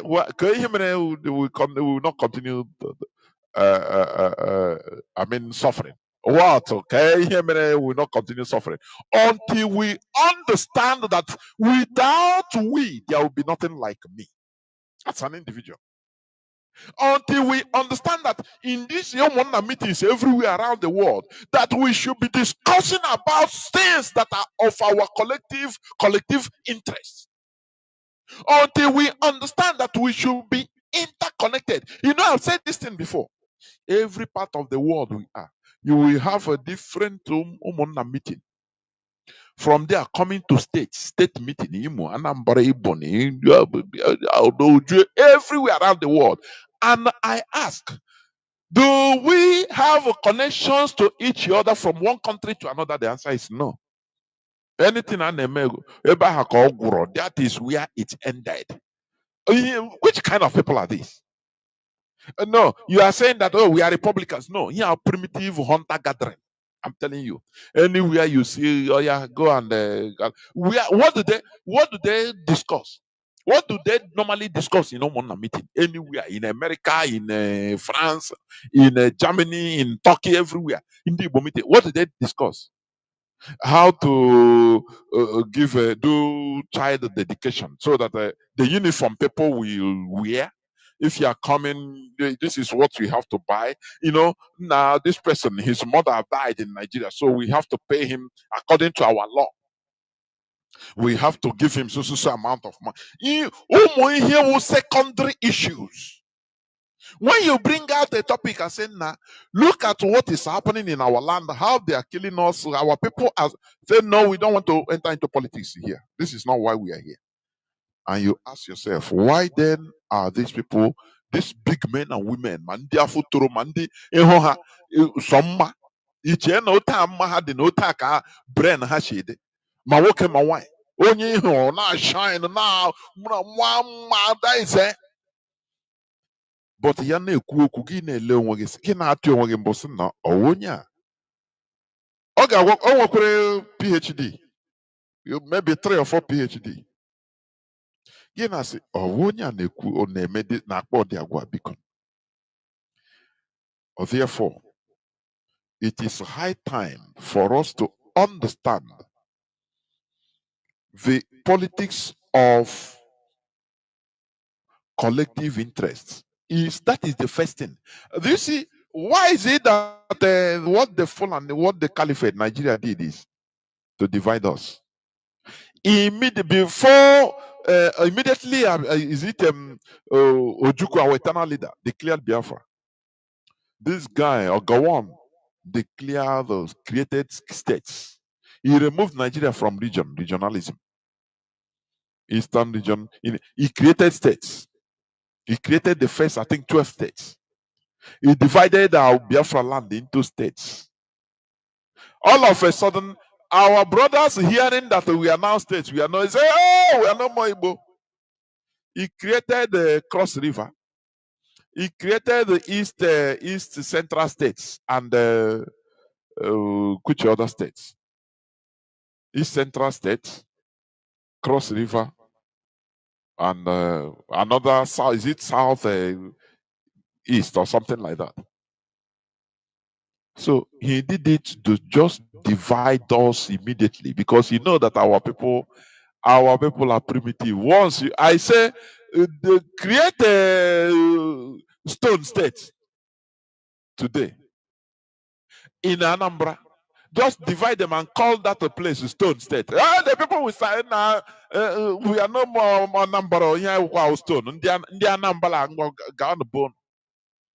Yeah, they are the very primitive. I used to say it until we prove ourselves, we prove me wrong. Are you hearing me?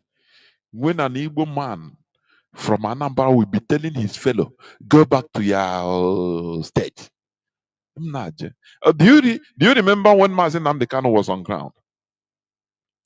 I think is it governor of Ebony State told him he should that Ebony Odevoma, he told him he should never set his foot in Ebony. That Ebony is not part of Biafra. That he should stay in Abia. Even Willie Obiano made the same statement that he should stay in Abia. Mazi Nnamdi Kanu demolish them by before you have a number. What do we have? That he told Devomai that I'm going to come there because it's my land. It's our land. And you cannot do anything about it. And he went there, and the population that followed him was overwhelming to this thing. He even stopped in a governor's house, stopped a bit to salute, to make sure that they feel it that I did here. Because all these politicians, their job in our land, they are agents, warrant chiefs of the caliphate. For your information, what they are doing is to make sure that we continue remaining divided. That is why you will see today. I said it the other day. Soludo started it by in a traditional this and that. Anambra, you go to your state, you go to your village. Go back to your village, go back to your state, not here in Anambra. He started this nonsense before you know him, because these are things that they want something that we be dividing people, the population, so that people will be fighting against each other, so that they will not turn against them. They will not have time for them. Do you see their politics in Igbo? That is self-destructive politics. Politics of self-destruction. Self-genocide. That is what they play. Are you hearing me? So that is what they are doing. They always want our people to be fighting each other, the population, so that the population will not have time to fight them. They, the governors that are causing our hardship and our misfortune. They, the politicians, they don't. That is the agenda, their policy, their method. They always stir up controversial issues to turn my brother against my brother. And as a governor that have said it, now people will take it. They'll take it from there. Going to their villages. If they see shrine, they say, where you come from? Go back to go back to your village. You now so you will go back to your village. An Igbo person like you, go back to your state. Mana eme like that na Kanu gi bewe akwa they lament we. Eme na Lagos. Say go back to your land. This is yes tiwe. That time get was here kai na look at what they were hua come na say they were IPOB came to save us from this messy situation and ignorance. We are. How many people we talk about this Reverend Father Kechuku that was massacred, abducted? Let me read it a bit. Gunmen suspected to be bandits. These are the way they put it. These are Fulani headsmen, Fulani terrorists. Have killed the Reverend Father Sylvester Kechuku a Catholic priest and pastor of St. Mary Catholic Church, Tachira, in Kaura local government area of Kaduna State. After abducting him from his residence, they came to his residence and abducted him. He's an Igbo man. The Catholic Diocese of Kafanchan confirmed the tragic incident in a statement issued by its Chancellor, Reverend Father Jacob Shanet, on Wednesday, March 5, 2025. It is with deep sorrow and heavy hearts that we announce the tragic death of our beloved priest, Reverend Father Sylvester Okechukwu, born 1980 and ordained 2021, who was the pastor of St. Mary's Catholic Church, Tahchira, Kaura local government area of Kaduna State. Father Sylvester was kidnapped from his residence on the evening of 4th March 2025 at approximately 9:15 p.m. After being taken by his abductors, we regret to inform you that Father Sylvester was cruelly killed in the early hours of today, the 5th of March 2025, Ash Wednesday. It is yet to be determined why he was killed. Are you seeing it? They now start praising him, eulogizing him, with Darcy describing him as a dedicated servant of God who worked selflessly in the vineyard of God. A young man born 1980 that's supposed to be enjoying life. He died because he's in Nigeria, spreading the message of his love and hope. Oh, yeah. He was always available, accessible, this and that. That is the thing. I don't want to continue in all this nonsense. The diocese has called for calm in the wake of tragic killing, urging members of the Taka, the community, and the public to avoid any acts of retaliation. Do you see a Sobude? Hey, some people say, no, don't let us limit this religion. If you tell me that, if you're in my presence, I'm saying, okay, let us limit the talking, let us stop finance funding ESN. ESN because people are kidnapping in ESN name, please. So don't let us stop it. It's bringing problem. He said, look at where he said, no one should take the law into their hands. That's it. Now, can I give this analogy or example? Imagine that an imam in a Owerri or in Ebony was kidnapped in his house. A Muslim imam from Kaduna or from Kastina. He was sent there as imam in a mosque. So one evening he was kidnapped. And the people that kidnapped him, they saw them, they are criminals. But they saw them say, we are Biafra. For example, these criminals, they can use Biafra name. Okay. Now they kidnapped this person. The following day, the man was slaughtered. Imagine what will be happening in Nigeria. No, imagine. Just your imagination. Just imagine it. Imagine what the whole governors in that state, in the whole of South to East and the South, and now everywhere. Problem everywhere. I gotta say, the forces, Sultan we talk. The whole northern Muslims will start rising up. Now this.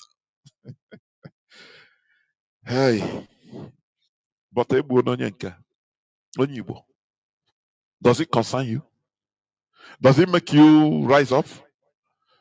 Can it make you even small? Look at, I said it that fighting, collective fight, it consumes money.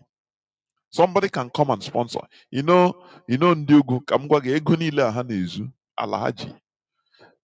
When it comes to their collective interest, they sponsor.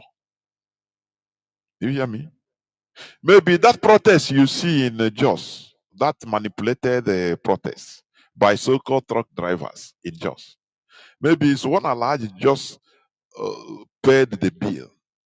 Do you remember 2014?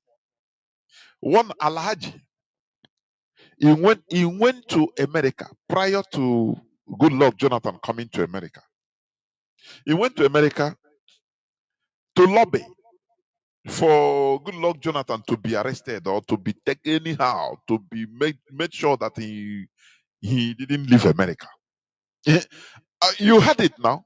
He said, I spent my own money to lobby up. Everything I'm doing is my own money. No person paid me a dime.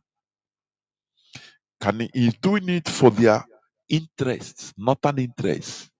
Can any billionaire spend his money for something that will benefit everybody in our land? Like, you see, we are crying, support IPOB, donate to ESN. We have billionaires that spray money. Our so-called billionaires can spray. Somebody can spray $50,000 just in a festival of maybe child dedication or funeral. You don't care. Are you hearing me? He can spray $10,000, $20,000 to make sure that Okoro, so that his name will know Yamawo and Eriwa. But when you tell him, one Nebiko, can you support what we are doing? Donate to IPOB. Oleganya, who will be in charge of that money? How will people know that he's, unless, okay, I'll be the remove Mazi Nnamdi Kanu, I'll be in charge. I can give you $10,000. That is the selfish, primitive mentality of average Igbo man, a non-IPOB. You will see it as wasting money.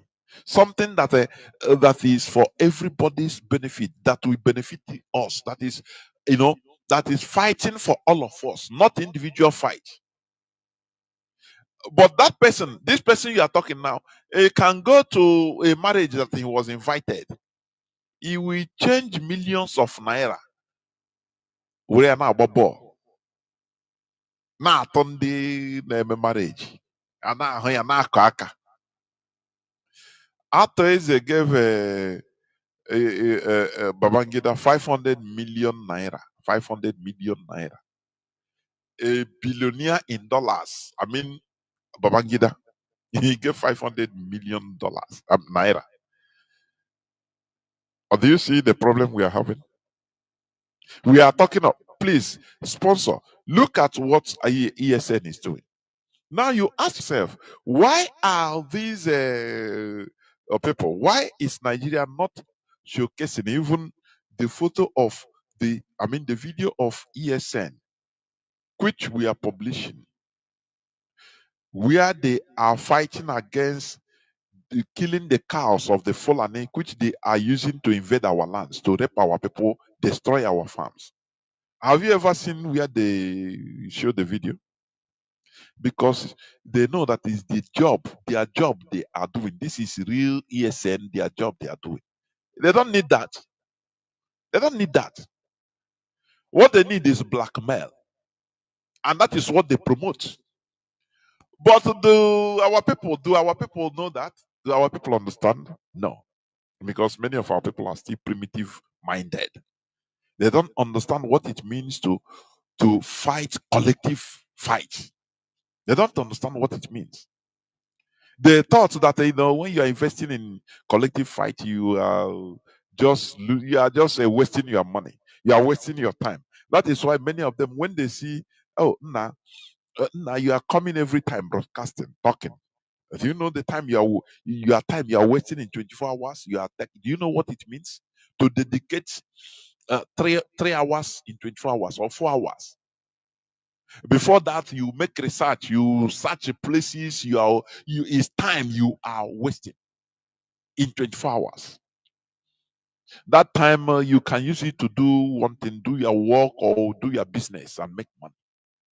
So some people used to wonder now, which means they are paying you now. No one IPOB, because he don't understand what collective fight means.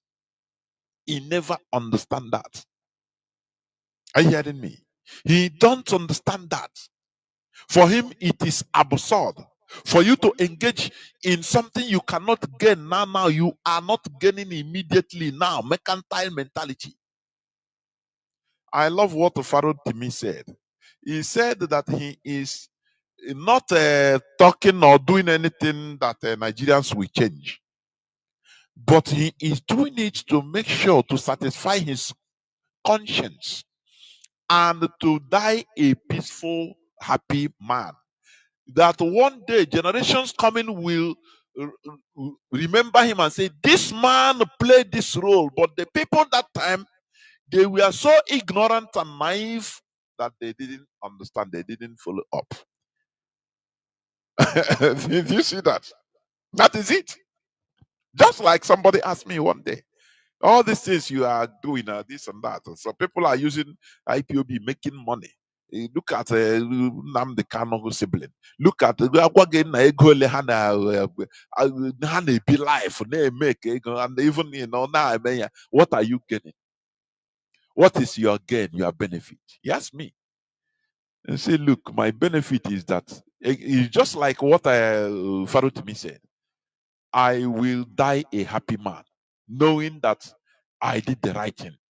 And if there is reincarnation and I reincarnate and I will, or if clock is being reversed, rewinded, if they ask me, will you do it? I will do more, I will do again the same thing. So I will be happy. Are you hearing me? Do you know that there is happiness in doing the right thing? When you corrupt your mind, for example, you collect blood money and you might be rich, you'll be waiting, but you are not happy with yourself. From time to time, that your conscience will knock you. Boom. Nah, there is something, you didn't do the right thing. Nah, you betrayed, you're a betrayer. That word will make you, it doesn't matter whatever you have, you will not be happy. I'm telling you, you will never be happy. At the time of your death, you will either confess that, no, I betrayed. Look. You will not be happy. And that is the worst thing to a man. That is why you see somebody like Babangida. It doesn't matter what he gave some half lies in some, but he said something. He opened up. He said, confirm that, look, this Iboku is not a. This thing purported Iboku. It's not Iboku. It is a revolution that was meant to change the very corrupt government. It doesn't have anything to do with Igbos. It is the people that planned it, and it went like that. So our people that died, they died out of fallacy, out of propaganda, BBC propaganda, British propaganda that stuck till today. The way Nigeria is, it is that coup, that stigmatization, Igbo coup. Had it been, it was seen as a revolution that it should be. And for example, it succeeded and Awolowo was put in. They will be utilizing them. They will be praising them. There is this Edmond Obilo. The interview he granted to this guy, one of these soldiers from Igala. He said, but you fought against Biafra. But today, you say Zogun is your hero. And you know that the Igbos were right. Do you know this when you were fighting, before you started fighting against Biafra or after? He said, they were brainwashed as Nigerian soldiers. That the unity of Nigeria should be maintained. One Nigeria should be maintained. That is what they are fighting for, one Nigeria. So that is the decision. So sometimes I don't blame that man. But he said a time came from 1969. People, even the Nigerian soldiers started understanding. Many of them started asking, but why are we fighting this war against these Biafrans? Do you see the reason why? I always say that, look, had it been the war was sustained another 6 months, Biafra will be negotiating for freedom. It will be free. Because Nigerian soldiers, we are starting to question, why are we killing ourselves? Why are we killing these Biafrans? Because what happened? One Nigeria. Is it not the same one Nigeria that is still going? That is the mantra. No person is talking about Nigeria development or advancement. It is one Nigeria. Nigeria must be one. Because without, you have to be one first before talking of advancement. And we are still in status quo. Do you see that? Are you seeing that? So, this man died, was killed by Fulani terrorists. And our people are behaving as nothing happened. Unless any Igbo didn't push for this. Here, supposedly, even he used this thing as a yardstick. Protests now everywhere. N'Enugu, ma Owerri, ma Awka, now everywhere Biafra land, ma Abakaliki, ma Igbocha. Saying now, why are these people killing? They are targeting us. Before you know, a Werezie as yardstick, push Werezie. See, they are killing our people. Many news, people will start coming to testify their own experience, how they lost their loved one, how their loved one were killed, how they, in the north, and they are suffering in silence. If we say people should come, people that lived in the north or still living in the north, come out to tell us your experiences. How do you know any people that have been kidnapped or killed in the north? Our people. You see many millions of them, but they are being cushioned. They are being cushioned, one, by Igbo community there. Number two, religion. This is what I did it now. He said, no one should take the law into their hands. Whereas the Fulani can say, we must revenge. Fulani says openly, they don't hide it. Bala Mohammed, the Bauchi state governor, he said it is the tradition of Fulani, the revenge tradition of Fulani, that is the problem. Because when you create one Fulani, don't worry, even if it takes 100 years, they must revenge. But here they tell you, nobody, no one should take law into their hands. After they will say, let us pray. Let me read a bit again. It further called on the Catholic faithful to pray for the repose of his soul, stating, let us come together as one family in prayer for the repose of his soul. Otakode. We invite all priests, religious and faithful, to offer holy masses, rosaries, and prayers for the eternal repose of Father Sylvester, who gave his life in service of God and humanity. Okwu Awola, Church Abosha. Onye na-asị dị na Mazi Jonathan na ya ga na-epreach religion. No. Tell me that person. Tell me that person. Come on, I quote, come go see this. This is 1 in a million. They will kill our people. They will tell us, come and preach to us the Bible. Don't worry. Let me read it again. It is written, the man has gone, Ikechukwu, an Igbo son, a young man. It further called on the Catholic faithful to pray for the repose of his soul, stating, let us come together as one family in prayer for the repose of his soul. We invite all priests, religious, and faithfuls to offer holy masses, rosaries, and prayers for the eternal repose of Father Sylvester, who gave his life in service to God and humanity. Amen. We are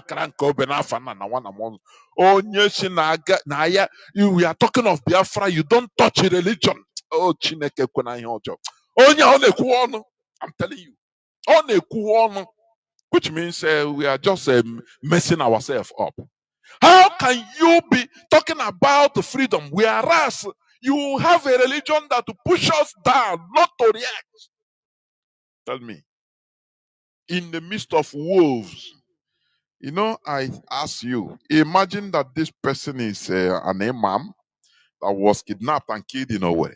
By now, all hell will break loose from everywhere in Nigeria. They will, Hope will openly call for Kanu jets to come and bomb any bush they see, in Owerri or in Imo State. in order to give them the impression that because all got over on him. But in our own, the religion I push it, I learn come quiet again. Be commanding us, say, hey, if you talk here, look at this religion. People are using now when I to go and commit crime. Say, okay, we stop it, Abby. Let us stop ESN. People are using ESN name to commit crime. We should why should we continue talking of ESN? People are using ESN name to commit crimes. People are calling people, duping people, scamming people, saying now with a 2 million otherwise, or what ESN now. And they kidnap people now, and I'm saying no ESN, now they may Biafra. So we should stop. Is it not? But I say no, we continue sanitizing the same way we continue sanitizing on religion. Let me tell you, revolution is not a one-day business. You can have a revolution and go the wrong path. People can hijack it. The bad people can hijack that revolution to go the left. Now you see few people that understand awakened mindset, they will start fighting again. Another counter revolution continue to drive. It's a war, it's a fight.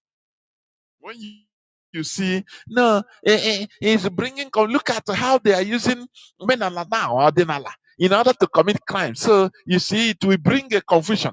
Do you see what is happening? Is bringing confusion. The Nigerian government now, the governors now, they are putting confusion between us, so that we fight each other. Now you say, okay, what of the time they were using criminals to make our people hate IPOB? As I'm talking to you now, there are some communities in Osun. What I'm telling you is what I know. There are some communities in Osun. If you go there and say Biafra, before you talk about finish Fra, they will knock you down and hold you. They can even kill you. Are you hearing me? You go there now, some communities in Osun local government in Osun. If you go there and say I'm a Biafra, before you finish it, put Fra. Any person around there, all of them will gather you. They can kill you. They say we don't want to hear anything Biafra. Today I'm telling you. What is the cause? Because some bad people hijacked it. Criminals hijacked it. Are you hearing me? In order to turn them against what we are doing, against the genuine IPOB struggle, they use criminals, government-sponsored criminals, and all of them to commit wreak havoc in communities, mostly in Osun local government. Are you hearing me? So that they tell you, nah, you see this, you are Biafra. Go do it another place. We don't want. Now, do you see the magnanimity of this type of thing? Now, but when you see they want to use religion, put religious and they hijack it. There is not. We are in freedom fighting. There is no way you can run without the people you are fighting. The government hijacking something in order to bring problem. It is our duty to continue sanitizing, teaching our people, defending what we are preaching, telling the people the right one. Say, no, this thing is not good. It's not what we are talking. Until you sanitize it, it takes time. It might take time, but we continue being consistently consistent. That is how freedom fighting is. That is how it's our mantra. But when they say, you use it as a yardstick, as look, you people that are talking about religion, look at now. They want to start a problem, put us into problem. No. You are saying it because it has been your mind to stop this. So you see excuse now. Now, if you quote your name, okay, why didn't we stop ESN? Because they use ESN. I'm saying Ghana, some villages also, even Osun you talk. Ghana, some places. Ghana, they are saying IPOB, nature or Biafra. If you go back now, tell me that come. I said, do anything to me. Because of what the government used criminals to do. Does it make us to stop? No. It is our duty to continue enlightening our people that look, we differentiate our genuine struggle from the hijackers. The same in religion. When you people are using men allowed you now people rush into scammers full people that are organ harvesters, kidnappers. They use what now it doesn't shake me. Our job is to continue condemning and telling people the right thing, that this is not what we are talking about. The same way we tried every time to tell our people that look, ESN, we are not criminals, because they use ESN to do, they use ESN name to do organ harvesting. They use ESN name to do kidnapping. They use ESN name to kill people. And that is a fact that we are dealing with since how many years? Since our leader was rendition 2021 till today, and we are still fighting. So why should we fight one and leave the other one and say no? Okay, let us leave. No, because it will tarnish. Look at is it not Ariwa that Ariwa? They are tarnishing our image, our name, blackmailing us. Okay, we are going to stop now because they blackmailed us. Is it real we? Is it ESN? The answer is no. So that is it. We must continue. It is our job. So tell me, a people gathered in order to mourn, to listen to the leadership, those that they held in high, in hierarchy. The people gathered. Their reverend father was killed by terrorists, by Fulani terrorists. Now they gathered, they were listening now. What is the next course of action? They tell them, let us come together as one family in prayer for the repose of his soul. We invite all priests, religious, and the faithful to offer holy masses, rosaries, and prayers for the eternal repose of Father Sylvester, who gave his life in service to God and humanity. Everybody they will carry their rosary now. Say, don't do anything. No. Don't plan anything. Father, they tell us to pray rosary. Then you continue praying rosary. Tomorrow they will kill another person. You pray rosary. You say rest in peace. In the comment section, where they say rest in peace, they had us now, RIP. But if it is the Northern, the Caliphate, they will come out to do something, utter statements, put boots on the ground, make threats that the killers of this person must be found. Otherwise, we must revenge. That what happens to this imam in Abakaliki, they will put fire to make sure that everywhere starts shaking. And the people will start being afraid. That's why I say, how can lion and the sheep live together? We are lions. That's why Ishiago. Our ancestors, they know we are lions. That's why our emblem is a lion. Ishiago, our traditional shit is Ishiago. But now religion came and turned us into Atran. Egbono Okechukwu, Reverend Father Okechukwu. Now, what is the next action? Let us pray for the repose of his soul. How can this type of people just fight for freedom? No, tell me. Without us destroying that source that brings our people down, how do you think that we can do this thing? They will continue killing because they know that there is no repercussion. Here, once they kill, we cry, we pray. Rosary. Tomorrow I come acquire a book another person. No, be good citizens are gone rosary. Tomorrow they will abduct you and kill you. The same thing in those all gone rosary. You yourself that died, you not know that you are dead. And there was a Father Mena Fana na Wana Monsongwa, the good citizens. It's written in the book of Luke. You have to ihe gbasara our liberation ya that touch the religion. No, because of people we are hijacking it. They hijack it to use to do nonsense. I call it nonsensical for your information. Otherwise, we are not ready for liberation. If we cannot behave like a lion, we are. Do you know that this thing, if it is escalated everywhere in Biafra land, for example, the church, you know, na Reverend Okechukwu, I got married him everywhere, now everywhere, Tinubu must be forced to say something. Again, positive result. And before they kill another Igbo person in the north, they will think twice. Now, do you see what happened before? Please, you people should not do it.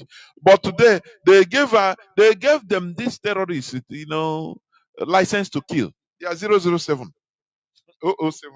They have license to kill. James Bond. Tomorrow they go kill another person. They'll say, what will you do? Yes, you pray. They'll tell you, be good citizens. Do you see the disparity between us and them? Do you see the disparity between them and us? You don't react for our collective interest. No, don't be good citizens. Don't take laws into your hands. But Fulani can take law. They will threaten hell, fire and brimstone, and they will be doing it before you know. And they'll go get what they want. But you now, no, don't do anything. God is in control. Let us pray the rosary. Let us call Jesus to accept his soul. Tomorrow you will die. You will be massacred like him.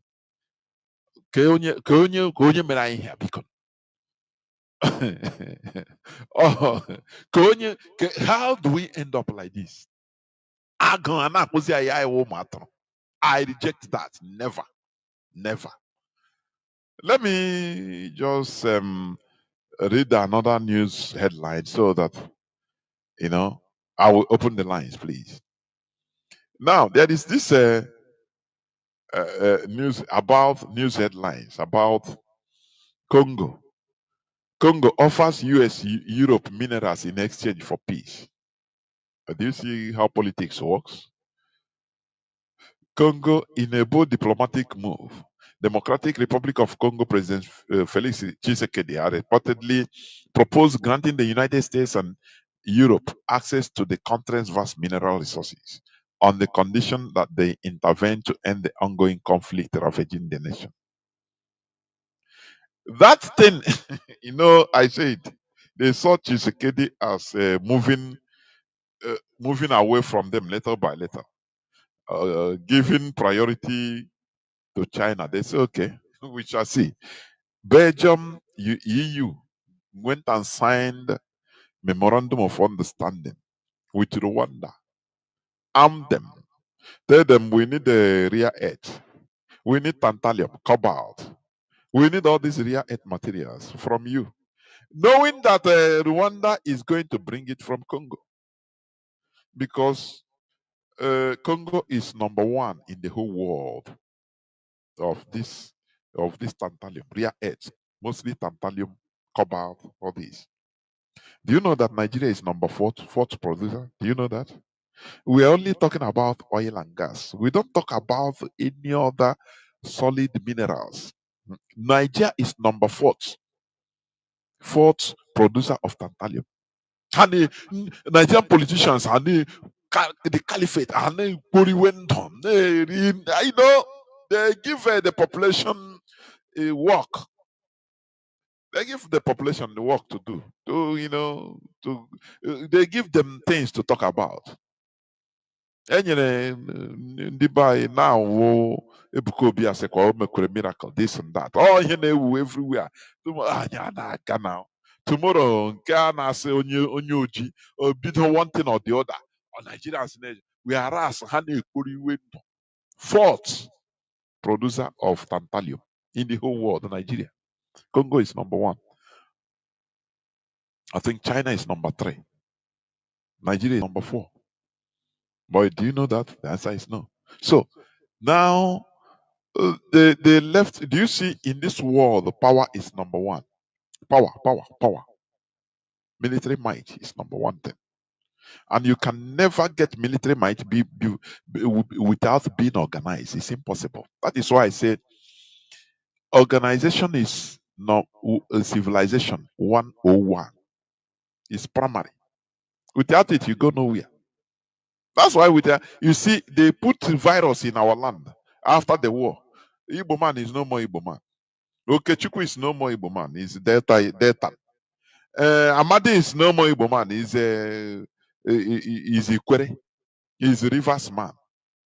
So that we continue fighting ourselves out to start looking, no, you are Igbo. No, I'm not Igbo. Identity crisis. As we are moving like zombies, identity, no, I'm not Igbo. Now, why you bring me? You want me because of my oil. Though I speak Igbo, but I'm not Igbo. The caliphate is moving on, taking everything. That is the division. Are you hearing me? So, Congo, what happened? As Tshisekedi was moving towards shifting little by little from EU, from the colonialists, down to China and Russia, making friends. The old serpent, the Europe, they say, okay, we shall see now. They go sign contract agreement, MOU. Say, Rwanda, you'll be supplying that thing, this man, Congo, agree. Do you remember that there are your people that was persecuted in Congo? Don't worry. Use it as as excuse. They arm him. They giving us your this, giving us that thing Congo refused to give us. And now Congolese president is forced to start telling if na this real earth now, all this may gonna come take at no price as long as there is peace. More na please, more me. And now so that is politics now. You create a problem, now you are that your enemy the victim will be coming to you, say, please come solve this problem now. You know amazing guy. I think I told you. Do you see that? That is how the world works until we understand this. Do you hear me? It's just like what the Fulani are doing in our land. Without our being together, without our people supporting what we are doing, you don't need to be an IPOB member in order to support. You as a Biafran, you can call privately. You can call secretly and say, look, this fight is for everybody. I want to support. How do I want to donate real money. How do I do that? I'll connect you direct to the leadership. Mazi Chike does him direct. Mazi Chinasa. Mazi Aisayoba. Nzurumike. All of anyone immediately. This is what we need. Mana, many of our people see sponsoring collective fight is a waste of money, which is primitivity. Do you hear me? Which is primitive character, primitivity. So, we need to rise up. We need to be updated. Updated enough. We need to be updated.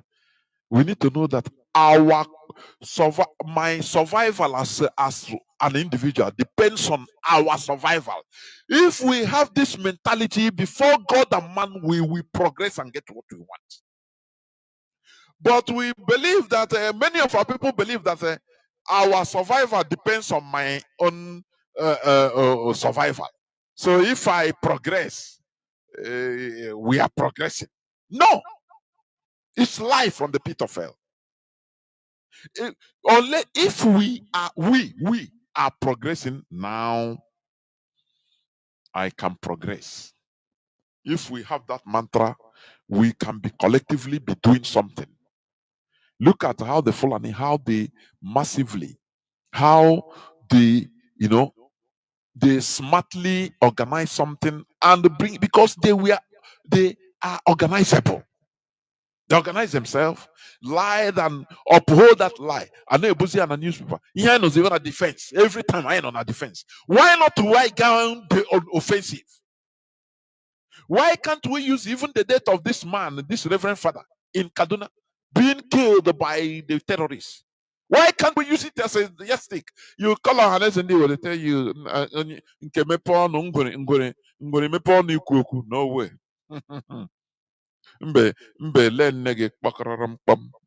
When it comes now, different now beg. Now don't worry.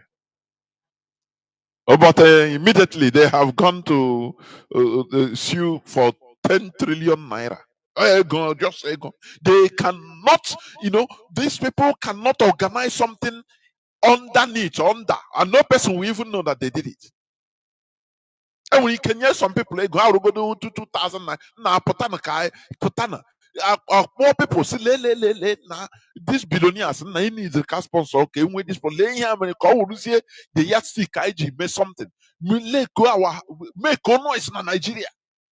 Ladies, Reverend Father, na Kaduna, and the Buri terrorists. Man, I'm going to have about this now. And then I'm working now happens here and there. Even if they start it, let me tell you another funny story. Even if people started doing something, making noise about it, even in our land, in Igbo land, do not be surprised that even there in Kaduna, the people there, the Christian Catholic Church, we tell them that we are no longer with you. We are law abiding.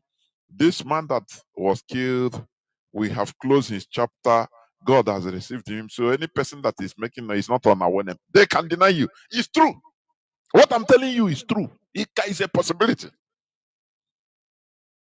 They can, because they will want them to say, are you Iman and they know the caliphate know how to prick you. They know how to prick them.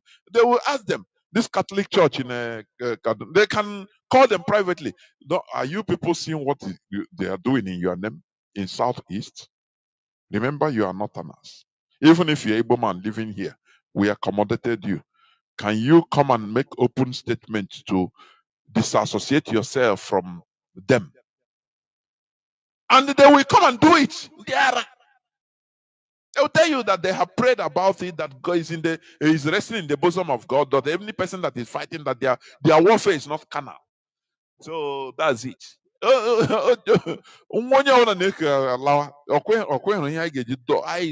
suppose this religion so that our people manner. You never go to anything with them. A manner that look, you never ask here now. You wear the lioness that is in you, the lion that is in Onibo. What was the atron? We are no longer atron, we are no longer matron, we are no longer sheep. Never. Reject to be called the sheep. Otherwise, you'll be swallowed, you'll be slaughtered, you'll be killed. They killed this Catholic Church, Reverend Father Okechukwu in Kaduna. And they have prayed as a sheep. Let us come together as one family in prayer for the repose of his soul. So his soul is reposing with the Lord. So how are you going to display? Do you see the problem we are having? Are you hearing me? Okay, now last but not the least, let me two Pakistanis. Two Pakistani nationals arrested for leading notorious kidnapping gang in Lagos. So why wouldn't they lead? This is today's news, March 6th. In a country that is a failed state, that Nigeria now, I think, Nigeria now has come third in in a global terrorist index. Before they were 8, today they were 4th. Now, Nigeria, aka. First, yes.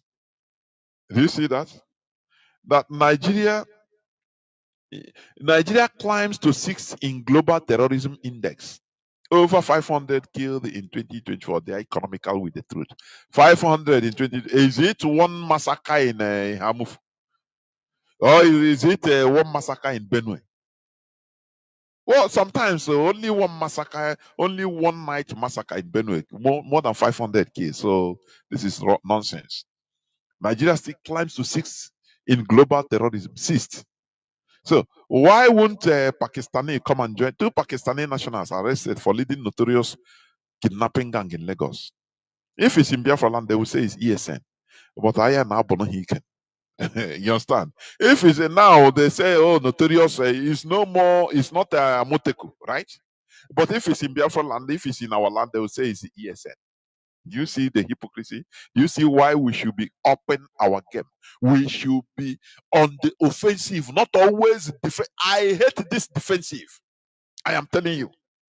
Every time I lament, they are this and that to us. Here. I know now our corner now. This now. Why these people? Now, wow, these people. I saw some comments of people when on the issue of Arewa youths protesting, saying that our people are ESN is responsible for killing their truck drivers. Some of our people are in the group, hollering and say, look, just every time we're on the defensive. These people are they are mad. They are mad. You call them mad and mad dog. It doesn't solve nothing. Why can't we also be on the offensive?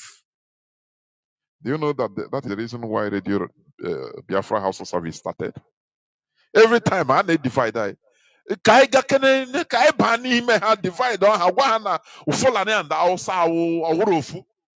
because we unite them. Now one not full house of Fulani. But every time I in there, they are dividing us. They are dividing us. Can't